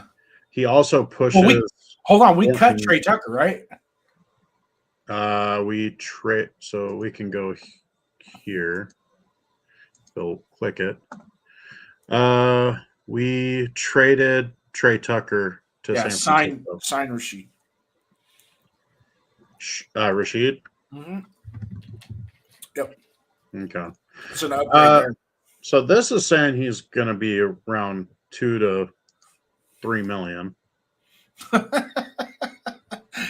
But somebody was trying to say in our Discord that he's going to be upwards of 15 million. 10 to 15 somewhere in there. I'm thinking like 6 to 8. Because realistically speaking, he's a returner, and he just provides depth at the receiver position. Yeah, but he also provides you legitimate scoring threats as well on offense. But he's also 28. Okay. But yeah, how many years do you want to give him? Give him 2 years. 2 years. Yep. You want to just give him a 2.9 because that's the max it'll allow us? At 2.9? Yeah, hell yeah. Oh. Okay. So with us trading away Tucker, do we want to try to get another receiver in free agency? What's our receiver room look like now? Besh, Thornton, Rashid, Jackson. Chart. So we got Besh, Rashid Shaheed, Dante Thornton, Brendan Rice, Shedrick Jackson. Okay. Very, very thin. Yeah. All right. Now to the offensive line. Okay. No more receivers. Yep. So we got, I don't know why this is being so jerky now, but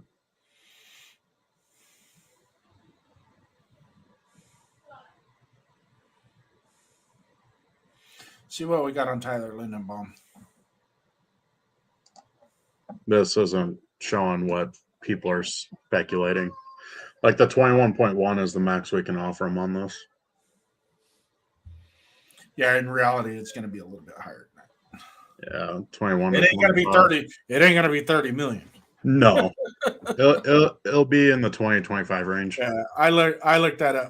You're going to overpay. If you overpay by a couple million, you're looking at 25. Yeah, 24 to 25.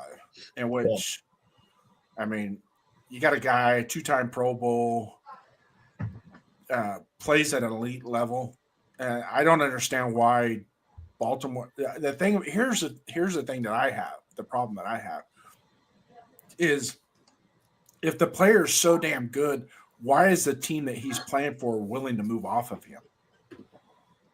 You see what I'm saying? It just there's something in my gut that tells me it's like, okay, yeah, he's going to be highly sought after. But why is Baltimore just letting him walk? Well, because if they, franchise tag him, they have to pay him $30 million. Okay, well, they've had plenty of time not to franchise tag him too. But it's possible that Linderbaum's been holding out, and then it's also possible Baltimore is in a really tight spot on their cap space to where they can't really finagle that much. They absolutely are. Lamar Jackson, if I'm not mistaken, his cap hit is like $70 million this year. Yeah, and he's not going to restructure. Oh hell no! He's all about himself. He's going to get as much money as he can. Yeah, he don't care. He don't care about no gold jacket. He don't care about no rings. It's all about the money and the fame. Yeah. So Tyler Linderbaum, are we going after him? Yeah, sign him for that right there. 21.1 for 2 years. Yep. You don't want to go 4 year? Yeah. We want an extended contract. We don't want no 2-year bullshit. Okay. And do we want a front load, back load, even? Front load makes him happy. Okay. So year one cap hit will be $26.2 million. So confirm it? Yep. Okay. So just in case you're wondering, we have $65.6 million still. Okay. And generally speaking, you want to be at around the $12 million range before the draft. Yeah, we want to stay. Stay about 18 to 20 is what I want. But actually, I say 18 to 20, but there's a couple guys that are under contract that we have to spend money on as well. Yeah, even though they're under contract. I have one recommendation, and that's Josh Jones. Mm-hmm. He's a rotational guy that can play all 5 spots on the line. Jack of all trades, those are beneficial to have, man, in your back pocket. Yeah, and he even started, I think it was 2 games last year for the Seahawks, and he played really well at right tackle. Yeah. And we're getting rid of Kappa, Meredith, and Kappa and Meredith are gone. So, and Forsyth and Parham, right? Like we have, I can bring up the depth chart if you want. Yeah. So we got Linderbaum. Got to move him to center. But yeah, so sometimes it hides people because if you have 4 people in one thing, the 4th one will be pushed off screen. But yeah, we got Miller and Grant, Glaze, Josh Miles, JPJ, Layden Robinson, Dalton Wagner, Caleb Rogers, Antonio Mafi, and McClendon Curtis. Mm-hmm. So realistically, we only have 5 people, maybe 6 people that can start. We're gonna have to sign us another offensive lineman. Yeah. You want Josh Jones? Yep. Okay. How many years? Let's give him 3.3. Yeah, he's cheaper. How about if we get it closer to 3 and give him a 3-year contract? So say we're looking at 10 million. Yeah, it'd be a $9 million contract. Yeah. Yeah, closer to 10. I would probably be closer to 10. Okay. So that's 9.9. Yeah. Front load, flat. Front loading just what? Front loading just gives them money up front. Yeah. Yeah, and then it also opens up if you go into the third year, you can renegotiate some of that third year money. As a signing bonus. Mm-hmm. Yeah. So you want a front load? Yep. Okay. Make offer. Those swing contracts like that, it's so much easier to front load them. Yeah. Anybody in the chat want to chime in on what we should do from here? Well, I mean, we need a nose tackle. And you said you like multiple. So having a vet and drafting one could be really good. Well, yeah, and it keeps us from having to draft two. Yeah. So. Are we looking at any more O linemen? No, because there's going to be some cuts this week. Okay. There's going to be some cuts. I know Sean Ryan was the one that I was kind of eyeing. He's hit. Sometimes he plays really good, and then sometimes it's like, dude. And he wants what, 11 million per? Yeah.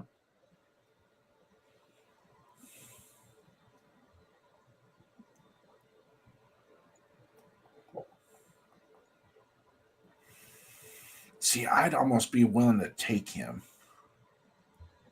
Ryan? Yeah.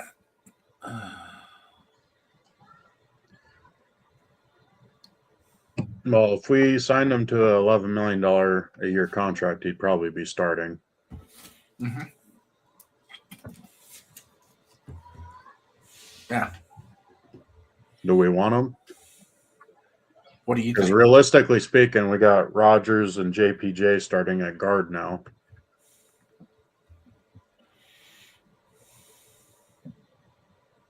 And we just signed Josh Jones. Yeah, who could push for a starting spot at guard, either guard or right tackle. Ryan is a true guard.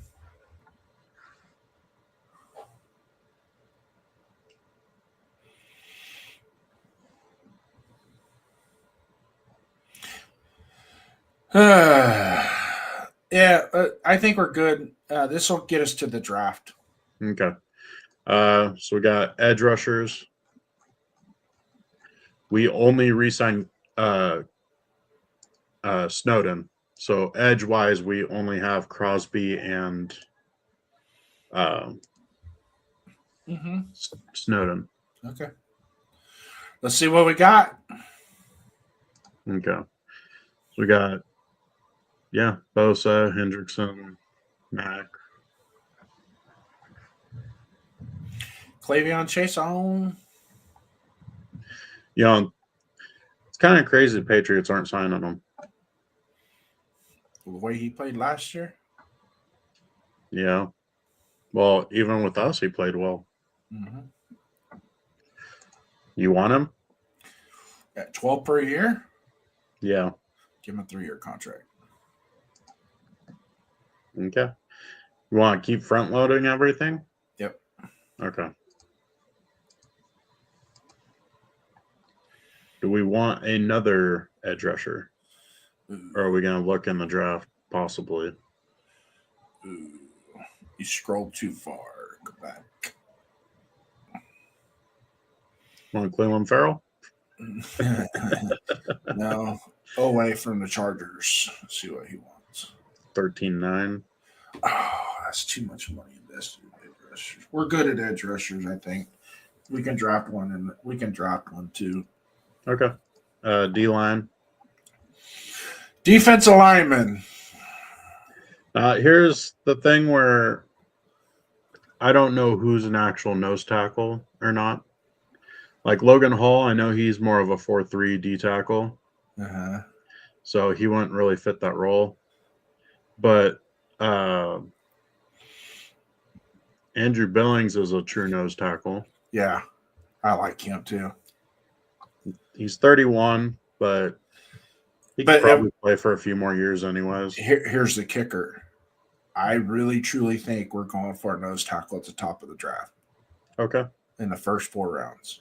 So Billings wouldn't be bad to have as a veteran presence and to rotate with the Exactly. Exactly. So I don't know if you remember early 2000s, man, that we were struggling at nose tackle, and then we went and got Sam Adams, and it made a huge difference. So he's looking around 4.9 mil. 1 year fully guaranteed. Okay. Well, everything on this is fully guaranteed. Okay. But yeah. We looking at anything else? I mean, because our D tackle room's actually pretty heavy. Yeah, as far as numbers, we got a lot of quantity, not a whole lot of quality. But we have the greatest defensive tackle in the NFL, and that is Adam Butler, by far. Sure. I like Adam Butler, man. I don't care who you are. That dude is. Well, it's one thing to like him. It's another thing to think he's a great D tackle. I don't think he's the greatest in the NFL right now, but he sure damn is rock solid. All right. Now we're at linebackers. Devin Lloyd. Lloyd. Ooh. How are we doing? He's probably going to be pushing more of like the 12 to 14 range. In actuality, give him a 3-year 13.5. See what that does. All right. Front load again? Yeah, might as well. Okay. So that'll be 17 million year one. Yeah. Taking it? Yep. Any other linebackers? Alex Anzalone.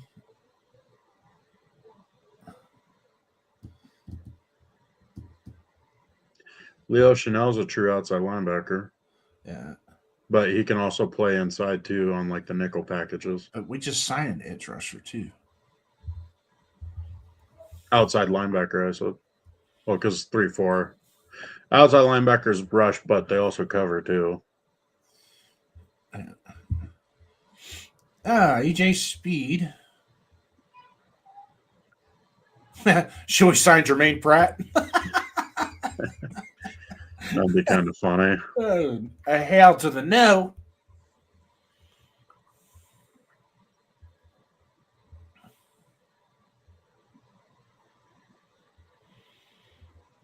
On my What? Kenneth Murray.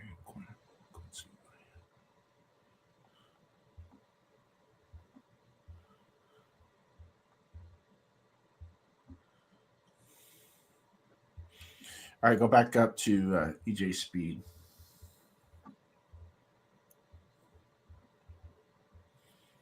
EJ Speed. So this is what I like about him. He's actually he's got a really good knack for finding the ball and getting loose balls, creating turnovers.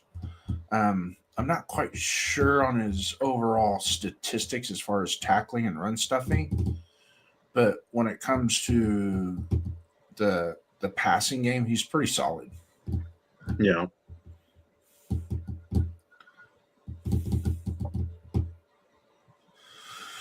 So if we sign him, that puts us right at the minimum with Yeah, and that also leaves us with a DB group that's very shallow. Oh shit, we haven't even addressed that yet, huh? Yeah.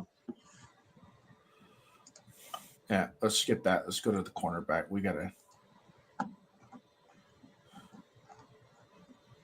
Yeah. Because we got. Do we want to use the exclusive rights on Kelly and McCollum? Because right now I think we are at 3 cornerbacks. Yeah, we got Porter, Chigozie, Stokes, and Richardson, and then we got Greedy Vance as nickel.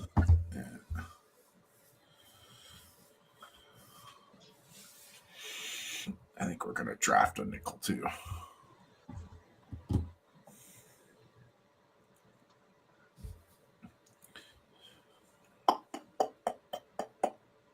Okay, go ahead and pull that down. Okay. Let's see what we got. Tariq Woolen. Here's the thing with Tariq, super talented guy, but he does lose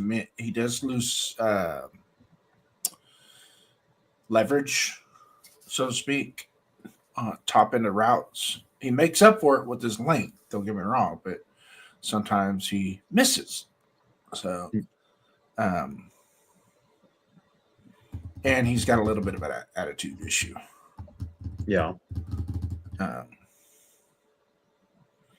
What's your opinion on Flott? Because this is showing he's asking for 12 a year. Yeah. And he's 25. And He's Greg young. Newsome's 26, also asking that 12 million range. What else we got? Melifonwu.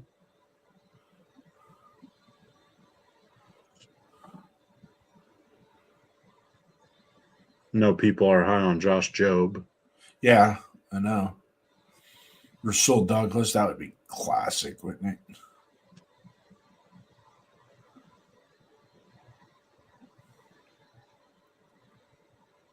Or Rocky. Look at all these former Raiders popping up. Oh, Rocky Sin was only with us one season. It doesn't matter. He was in our building. Jack Jones. Another one.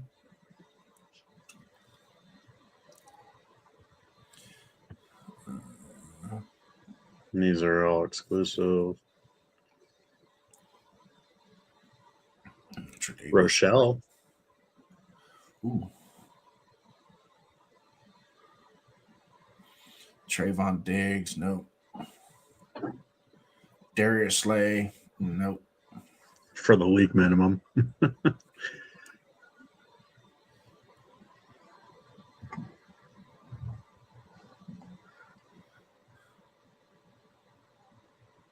These are all like depth guys. Yeah, go back up to the top. Just scroll fast. Oh. Who? Yeah, let's go Cordell Flat. Okay. 12 mil. Yeah.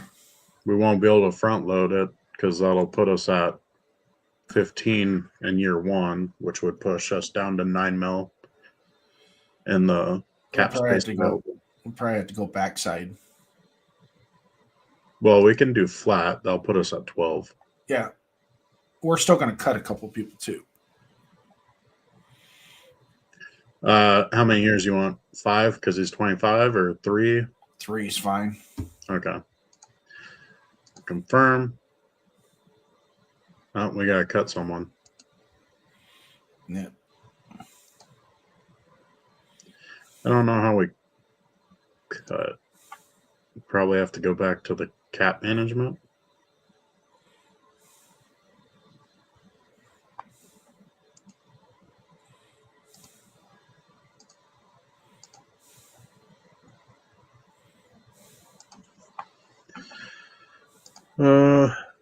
Yeah, I think we'll have to go back to the cap management, but I don't know if they'll undo all of our signings. Mm-hmm. Do you have any idea who we'd cut for flop? Give me the depth chart real quick. So this is the offensive side.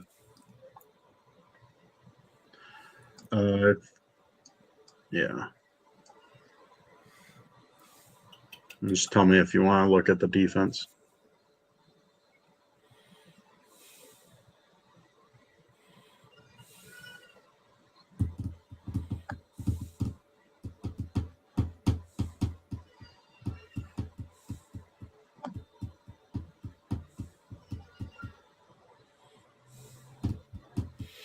Yeah, go to the defensive side.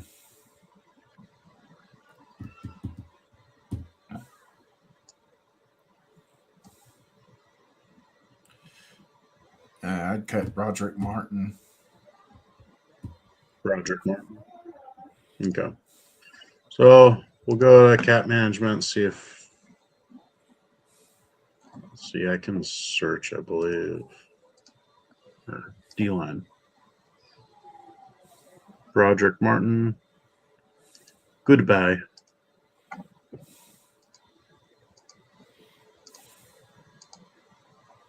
right. Now back at free agency, we're at cornerbacks, Flott, 12 mil, 3 year. And that leaves us at 13.6 for the draft. Mm-hmm. All right. And let's start her up. So we're trading back the first pick, right? Yeah, we're trading back to number 17. All right. Fernando Mendoza, easy pick, sign it. All right.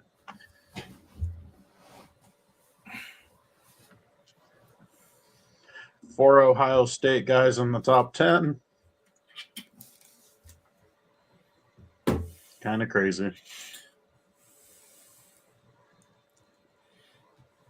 Also, let me know if you want me to pause for any trade ups or anything. Dylan Thiemann.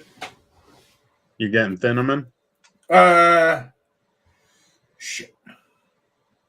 So we got Thiemann, Hunter, Cisse, Cooper, Christian Miller, Anthony Hill, R. Mason Thomas. You're going too far back.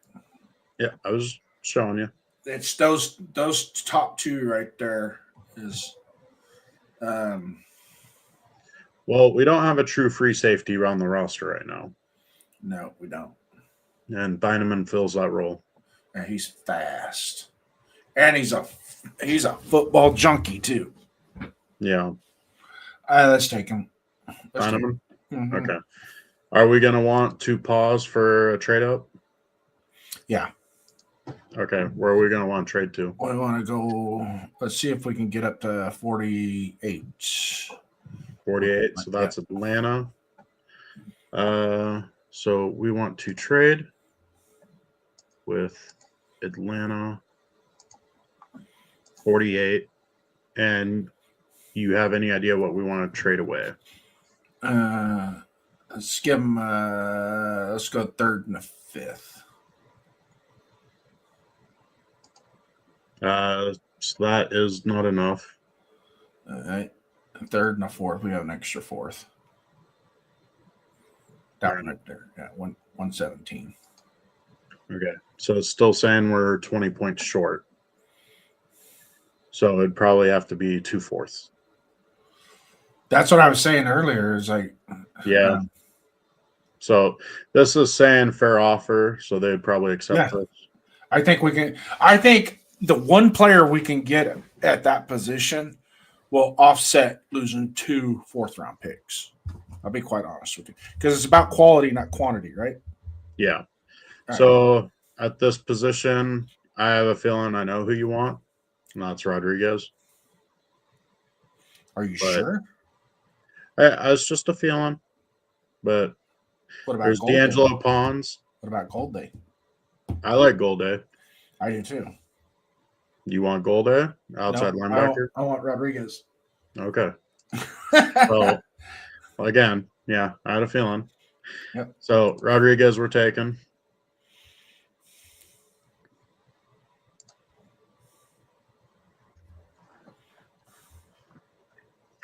If you see a name on the right-hand side that you really like, we can pause.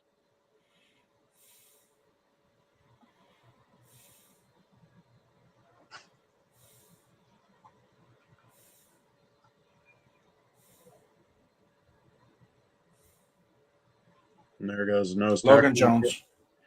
Okay. Easy. Oh, shit. We signed it. Why did we take Logan Jones? We signed Linderbaum. Fuck. Because you're the GM. Fuck. Pay attention. There we go. Okay. So, do we want Logan Jones? No. Okay. Let's see what we got for wide receiver. Wide receiver. I see Skylar Balls there. Brandon Thompson.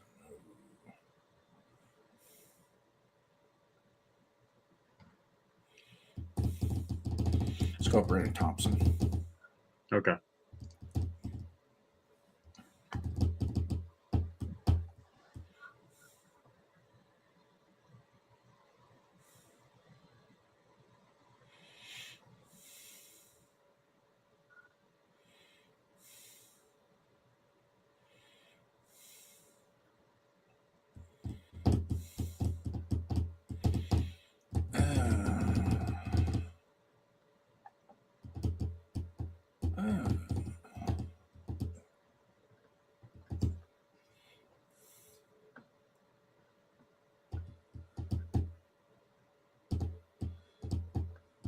You want to look at any positions? Let's see if we could trade back a couple spots, pick up some extra picks. Okay. Dallas offered us the 150 and the 177 for our 134. Take it. Okay. It's better than the other one. Yeah.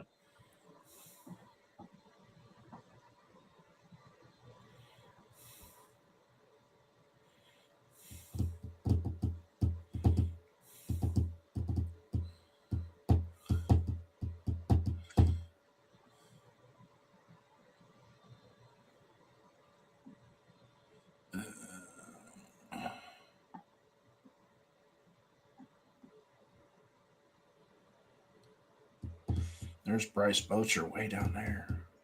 Yep.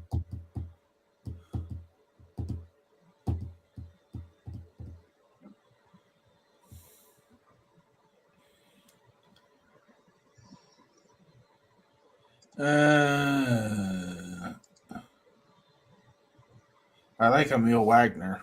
I don't know if he'll. I don't. He's a developmental guy. Well, that's okay because we got Miller, we got Josh Jones. Yeah. Like we have some guys that we can afford him to develop. Let's get Bowery, Boston College. Bowery. Yep.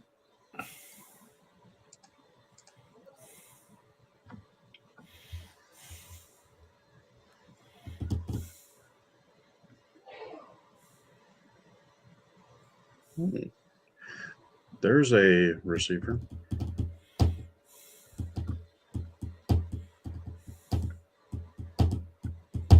CJ Daniels. No, Eric Rivers. Returner and a speedster. But we signed Rashid Shaheed, though. Yeah, that's fine. We signed Shaheed to a 2-year contract. Yeah.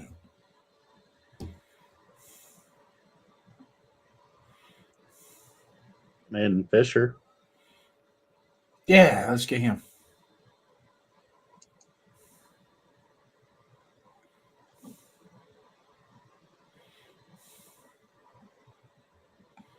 Tall, lanky receiver, Bryce Lance.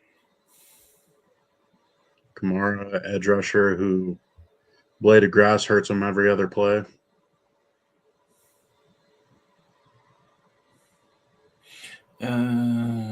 We're light at cornerback. Let's go TJ Hall. Okay.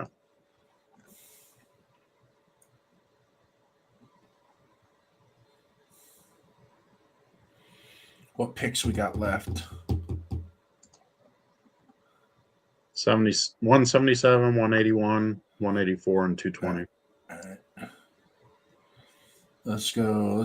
Any running backs out there? Running backs. Ooh, Keelan Black is still there. Yeah, he's going to be down there. Noah Whittington.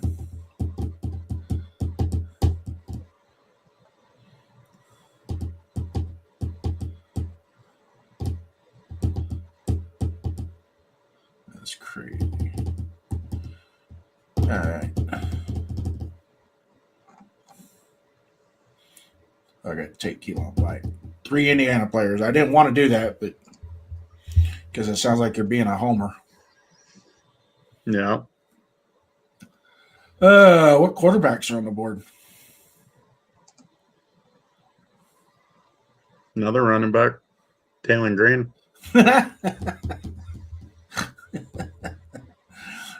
Hey, let's take Diego Pavia.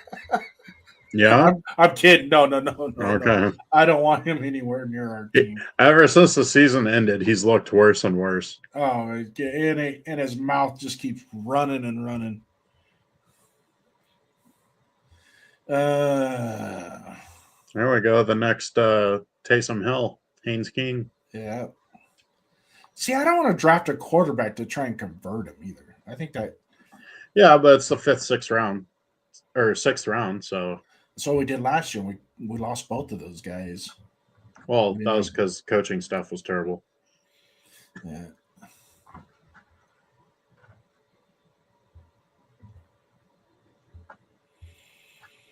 Go back to all. See what our best. Let's go best player available. Not Tight end. Nah, we got enough tight ends. So there's two DBs, receiver, edge rusher, two offensive tackles. Markel Bell will not make the team if we draft him. He's got worse concrete feet than Glaze. Yeah. Tristan Lay is very athletic tackle, but he needs a lot of coaching. Yeah. I like Max. He probably won't play that edge as much. He'd probably be that 5 technique because I believe he's like 6'5", 6'6". Yeah. Yeah, he's 6'6", 258, so he'd play that 5 technique. Yeah. And he's an Iowa guy, so you know he's coached well. Yeah.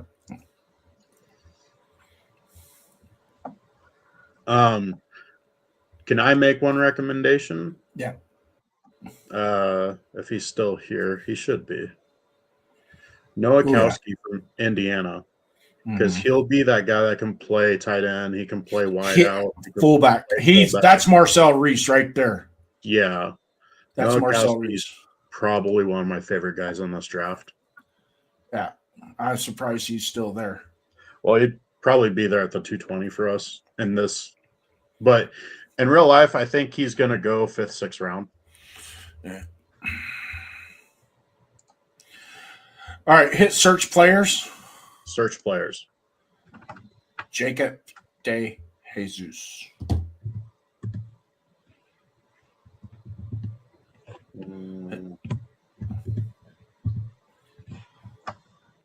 He'd be a receiver, no? Yeah.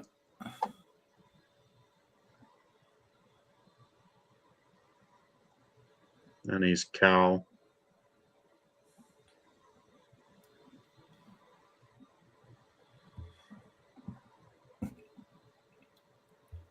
Just type in DE space Jesus. It says nothing matches. Wow. All right, let me get rid of the receiver tag and try it. Nope. Wow. He's not even listed. Probably not. Yeah. It sucks. Well, did he declare? I thought he did. But here's a but. He might have got an extra year because of his postgraduate. Okay. Because he got his degree at UNLV. And he was a COVID. He lost 2 years on COVID. Oh. Well, yeah, so he might get another year or two. Mm-hmm.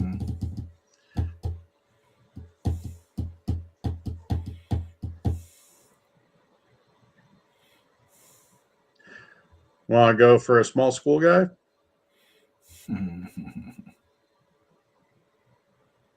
Wisniewski for the name. Oh, yeah. Safety. He's actually pretty good, though. Is he? Yeah. Want to take him? Yeah. He's a little slow, but I think he only ran like a 4.6 or 4.7. That's pretty much it, boys. Yeah.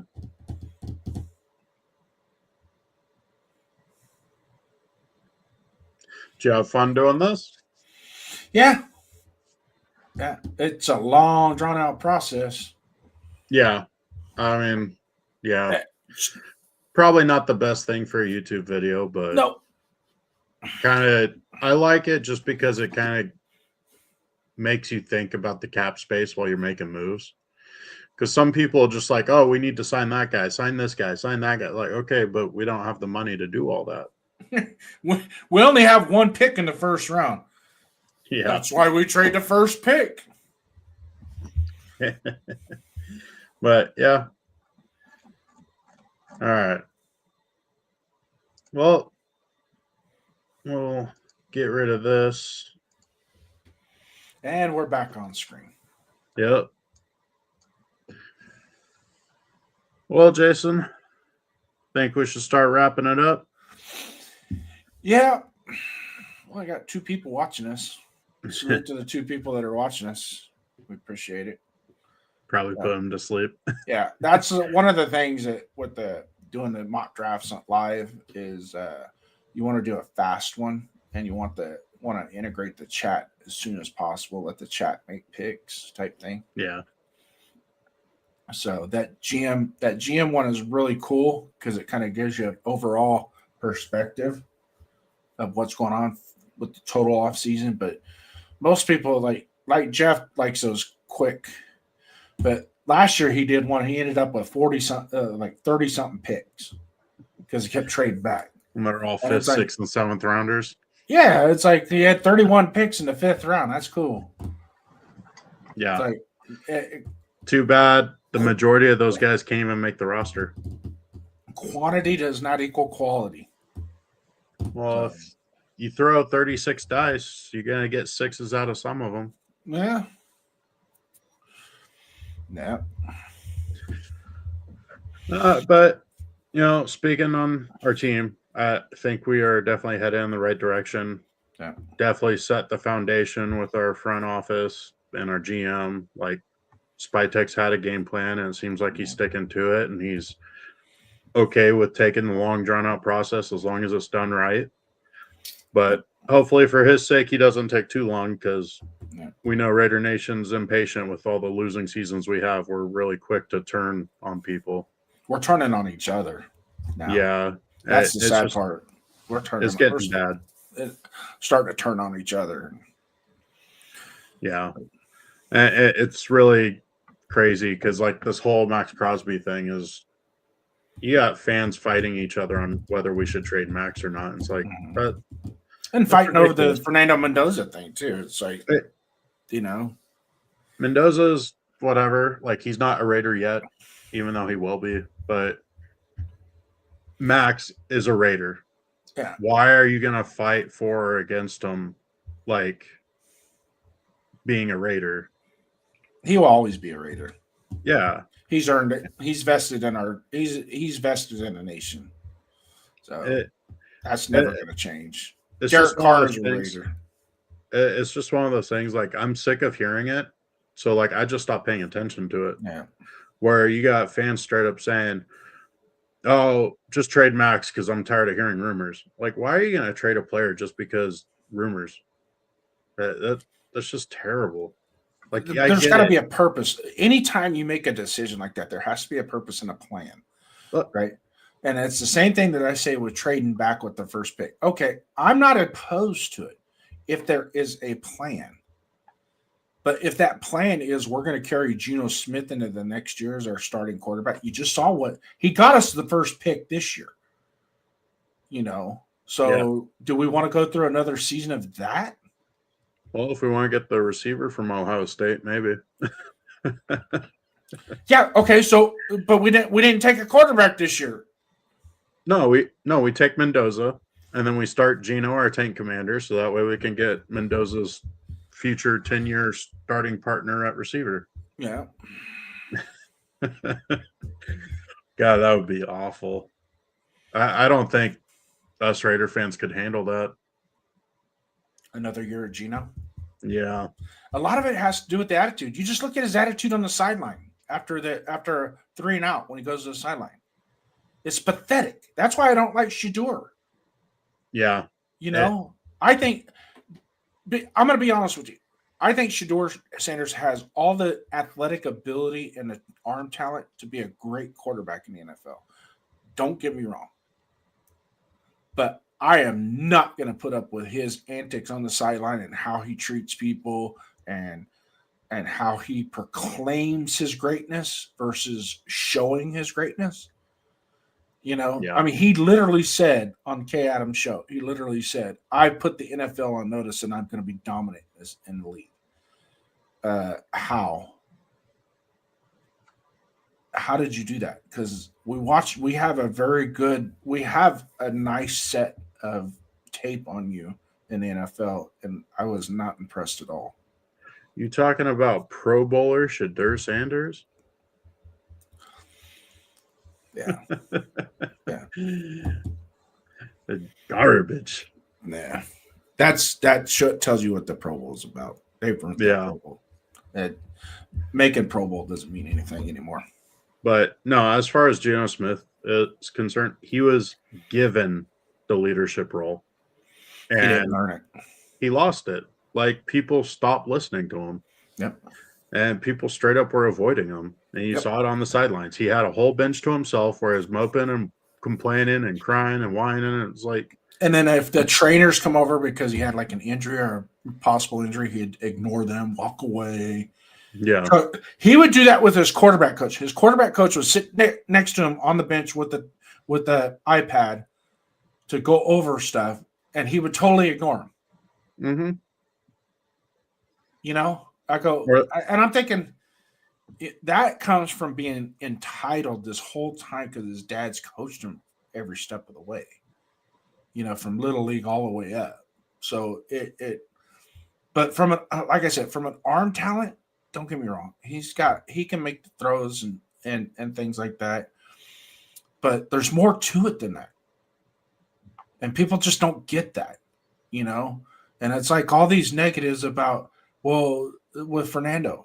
And I'm tired of listening because the part that's getting Fernando drafted it's not even on tape unless you watch the actual game. Watch how he starts the huddle, commands the huddle, and gets the team ready. Yeah. He's on top of it. He's ready every play. You know, does he have, and he's already admitted, I need to work on my pocket discipline. He's got bad pocket discipline. He needs to get rid of that drift. I don't like the drift when he starts to drift. When the blitz is coming, he drifts, and that takes velocity off you're adding 3 to 4 yards on your throw when you don't have to. But what rookie quarterback doesn't have stuff that they need to work on? Every single NFL quarterback ever to exist their rookie year had stuff that needed to work on. What Raider Nation wants is Jaden Daniels. Well, unfortunately, you can thank Antonio Pierce for us not getting Jaden Daniels. That's fine. I love Brock Bowers. I mean, I got his jersey right here. Mm-hmm. Like, got the best tight end in the NFL. But we can't keep going next year. Next year we'll get a quarterback. Next year we'll get a quarterback. No, because they'll never come. It'll never come. And we'll keep kicking that can down the road, and it'll never be there. This kid has everything that you want to build a franchise quarterback. Is he an elite talent? He's elite in some categories, I think. Is he generational? No. And I'll tell you why. I'll tell you why. Generational talent is one of those guys that comes out of college, that steps onto the pro football, and their play transcends that portion of the generation. So each generation is going to have what's called a generational talent, right? Is he generational talent? No. Could he become generationally talented? Could he transcend the generation and his type of play and change things? It's yet to be seen, right? Because if he goes about his business the way I think he's going to go about his business, it's not going to be pretty, it's not going to be flashy, but it's going to win freaking ball games, and that's all what Tom Brady did. That's all I care about. That's exactly what Tom Brady did. He's a game manager, not a game changer. Well, So is Peyton Manning. he's a game closer. If he manages the game for 3 quarters and then closes it in the 4th quarter, sign me up. I'll take him. He's the most efficient red zone quarterback I've seen in a long time. 34-0, 34 touchdowns, 0 interceptions in the red zone, and that's at 2 different schools. Yeah, and 2 different systems. Yep. And if you ever get a chance, Duncan, go back and start pulling other people's scouting reports. Josh Allen, Joe Burrow, Josh Allen, Patrick Mahomes, Lamar Jackson. Pull all of those and read them, and you will see the same strengths and weaknesses in his scouting report as you will with Fernando Mendoza. What do you think of Mel Kiper comparing him to Peyton Manning? No. And I'll tell, and I'm going to be honest with you. I'm not player comping anymore. I heard that crap last year with Genty, and it's like I got to the point where it was like, why can't Genty just be Genty? Yeah. You know what I mean? Why can't you got a player when you player comp, you fantasize. Okay. You start to fantasize, and that gets you in a lot of trouble when you fantasize because it's not going to come out the same way. I mean, I hear this, oh, he's Matt Ryan, he's Jared Goff. Well, what if he's the 2 of them combined?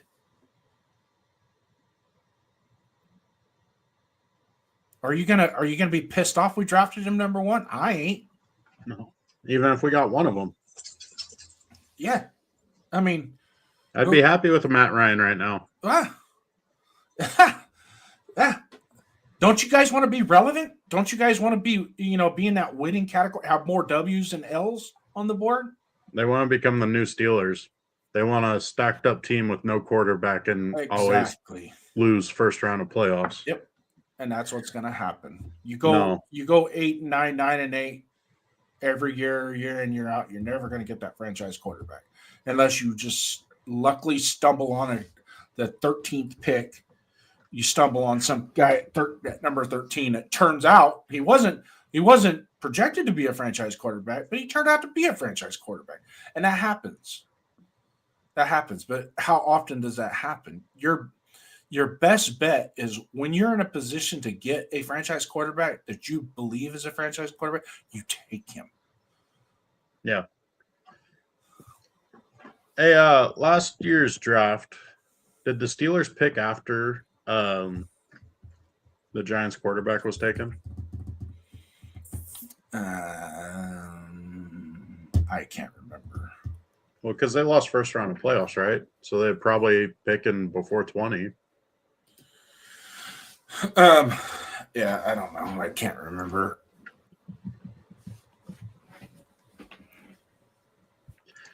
Be interesting what would have happened if the Steelers ended up drafting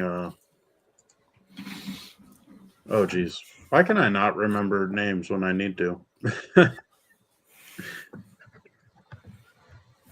But you know what I'm talking about, right? The current Giants quarterback. Oh, Jackson Dart. Yeah, Dart. I like Jackson Dart, but he's got to learn to play a little bit more within the confines of the NFL and not try and play it the same way he did in college. Otherwise, he's not going to have a very long career. So Steelers did pick before the Giants traded up. So Dart was taken at 25. The Steelers were at 21. Yeah. They weren't sold on Jackson Dart. A lot of people weren't in the first round. Yeah, but and a lot of people were holding their breath that he'd be there in the second round. And the Giants were like, you know what? We're not waiting until the second round. We're at the top of the second round, so we're just going to move up a few spots and get him, and so be it. Yeah. But, I mean, I don't know. Like, that's the Steelers' issue is quarterback constantly. Quarterback. Like, they have a very, very good defense / great defense. But you know what the Steelers have done that we haven't? They've actually tried to get a franchise quarterback by drafting one. Mason Rudolph, Kenny Pickett, they tried. Yeah. We haven't tried. Now we're in a position, it's kind of like, it's a damned if you do, damned if you don't situation that we're in. Really, Yeah. it is. In all honesty, it really is. And you don't take the quarterback, you're an idiot for not taking a quarterback. You do take the quarterback and ruin them, you're a terrible franchise like the Jets. But the outcome is going to present itself. I mean, it's if you take him and he turns out to be a mediocre to a bust, then you're stupid for taking him. But if you don't take him and he turns around and becomes an elite all-pro caliber quarterback by year 3, then it's like, okay, you screwed up. And that's when you're going to know, I mean, look, we took Fabian Washington instead of Aaron Rodgers. Yeah. No, I think Mendoza's the guy because he's got that kind of like it factor that Baker Mayfield has, that grit, that gamerism. But he's also a little bit more talented than Baker too. In the pocket. Yeah. And he's bigger. So I think Mendoza is the guy, and we'd be dumb not to take him. Mm-hmm. As far as who else we'd bring in at quarterback to challenge that spot, I'm completely fine with it being AOC. Like, I don't think we need to waste money on a veteran quarterback that might give us 6 to 8 games. I just don't. The thing with AOC is I don't want to put him in a position to where he's going to get hurt in the first 3 or 4 games, and then we're forced to play Fernando. When I don't want to force the kid into the game. I want him to kind of organically develop and come in as a starter. Which even if let's say in the preseason, off-season, preseason, he comes in and he is just obviously the number 1 quarterback on the depth chart, right? As the number 1 pick. I would still hold reserve for him and allow, if Aiden can establish the offense and produce somewhat with the offense and let everything kind of start building up, and then fold Fernando in, bring him in and let him start to do his thing. But I'm not bringing Fernando off the bench in the middle of the game unless Aiden goes down with an injury, obviously. But I'm not doing this. Okay, well, we got the number 1 pick. It's week 3. We're playing New Orleans week 3. And, well, we'll go ahead and put a package together for him so we can play. No. No, don't do that. Don't do that.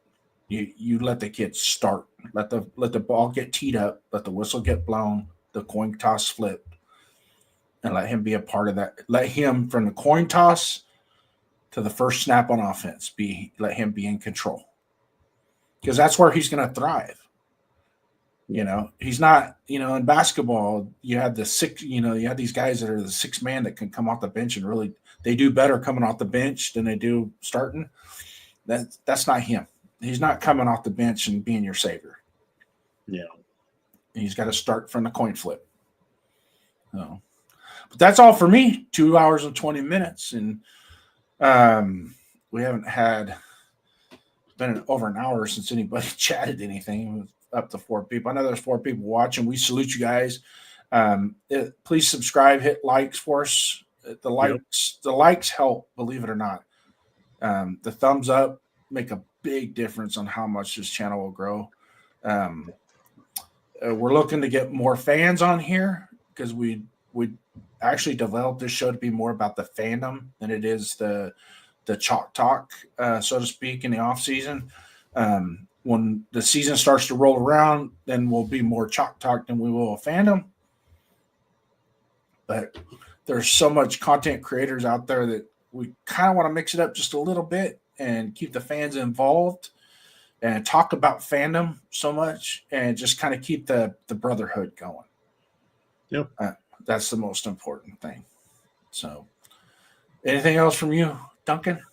No, just Raider Nation, stay strong, stay together, help each other out, and keep supporting the Raiders. You got the red button. Yeah. Salute. Cold open, counted out. Yeah, we heard the talk. Cold nights and long losses, still we walk. Scoreboard hurt, but the heart stayed real. Still wear the black, still flash the shield. From Oakland roots to Vegas dust, pain in the season, but we still trust. They say it's over, I say move on, but Raider pride don't ever gone. Show me your shield, hold it high, don't bend. Show me your shield, ride it out to the end. Win or lose, yeah, we still reveal Raider Nation. Show me your shield.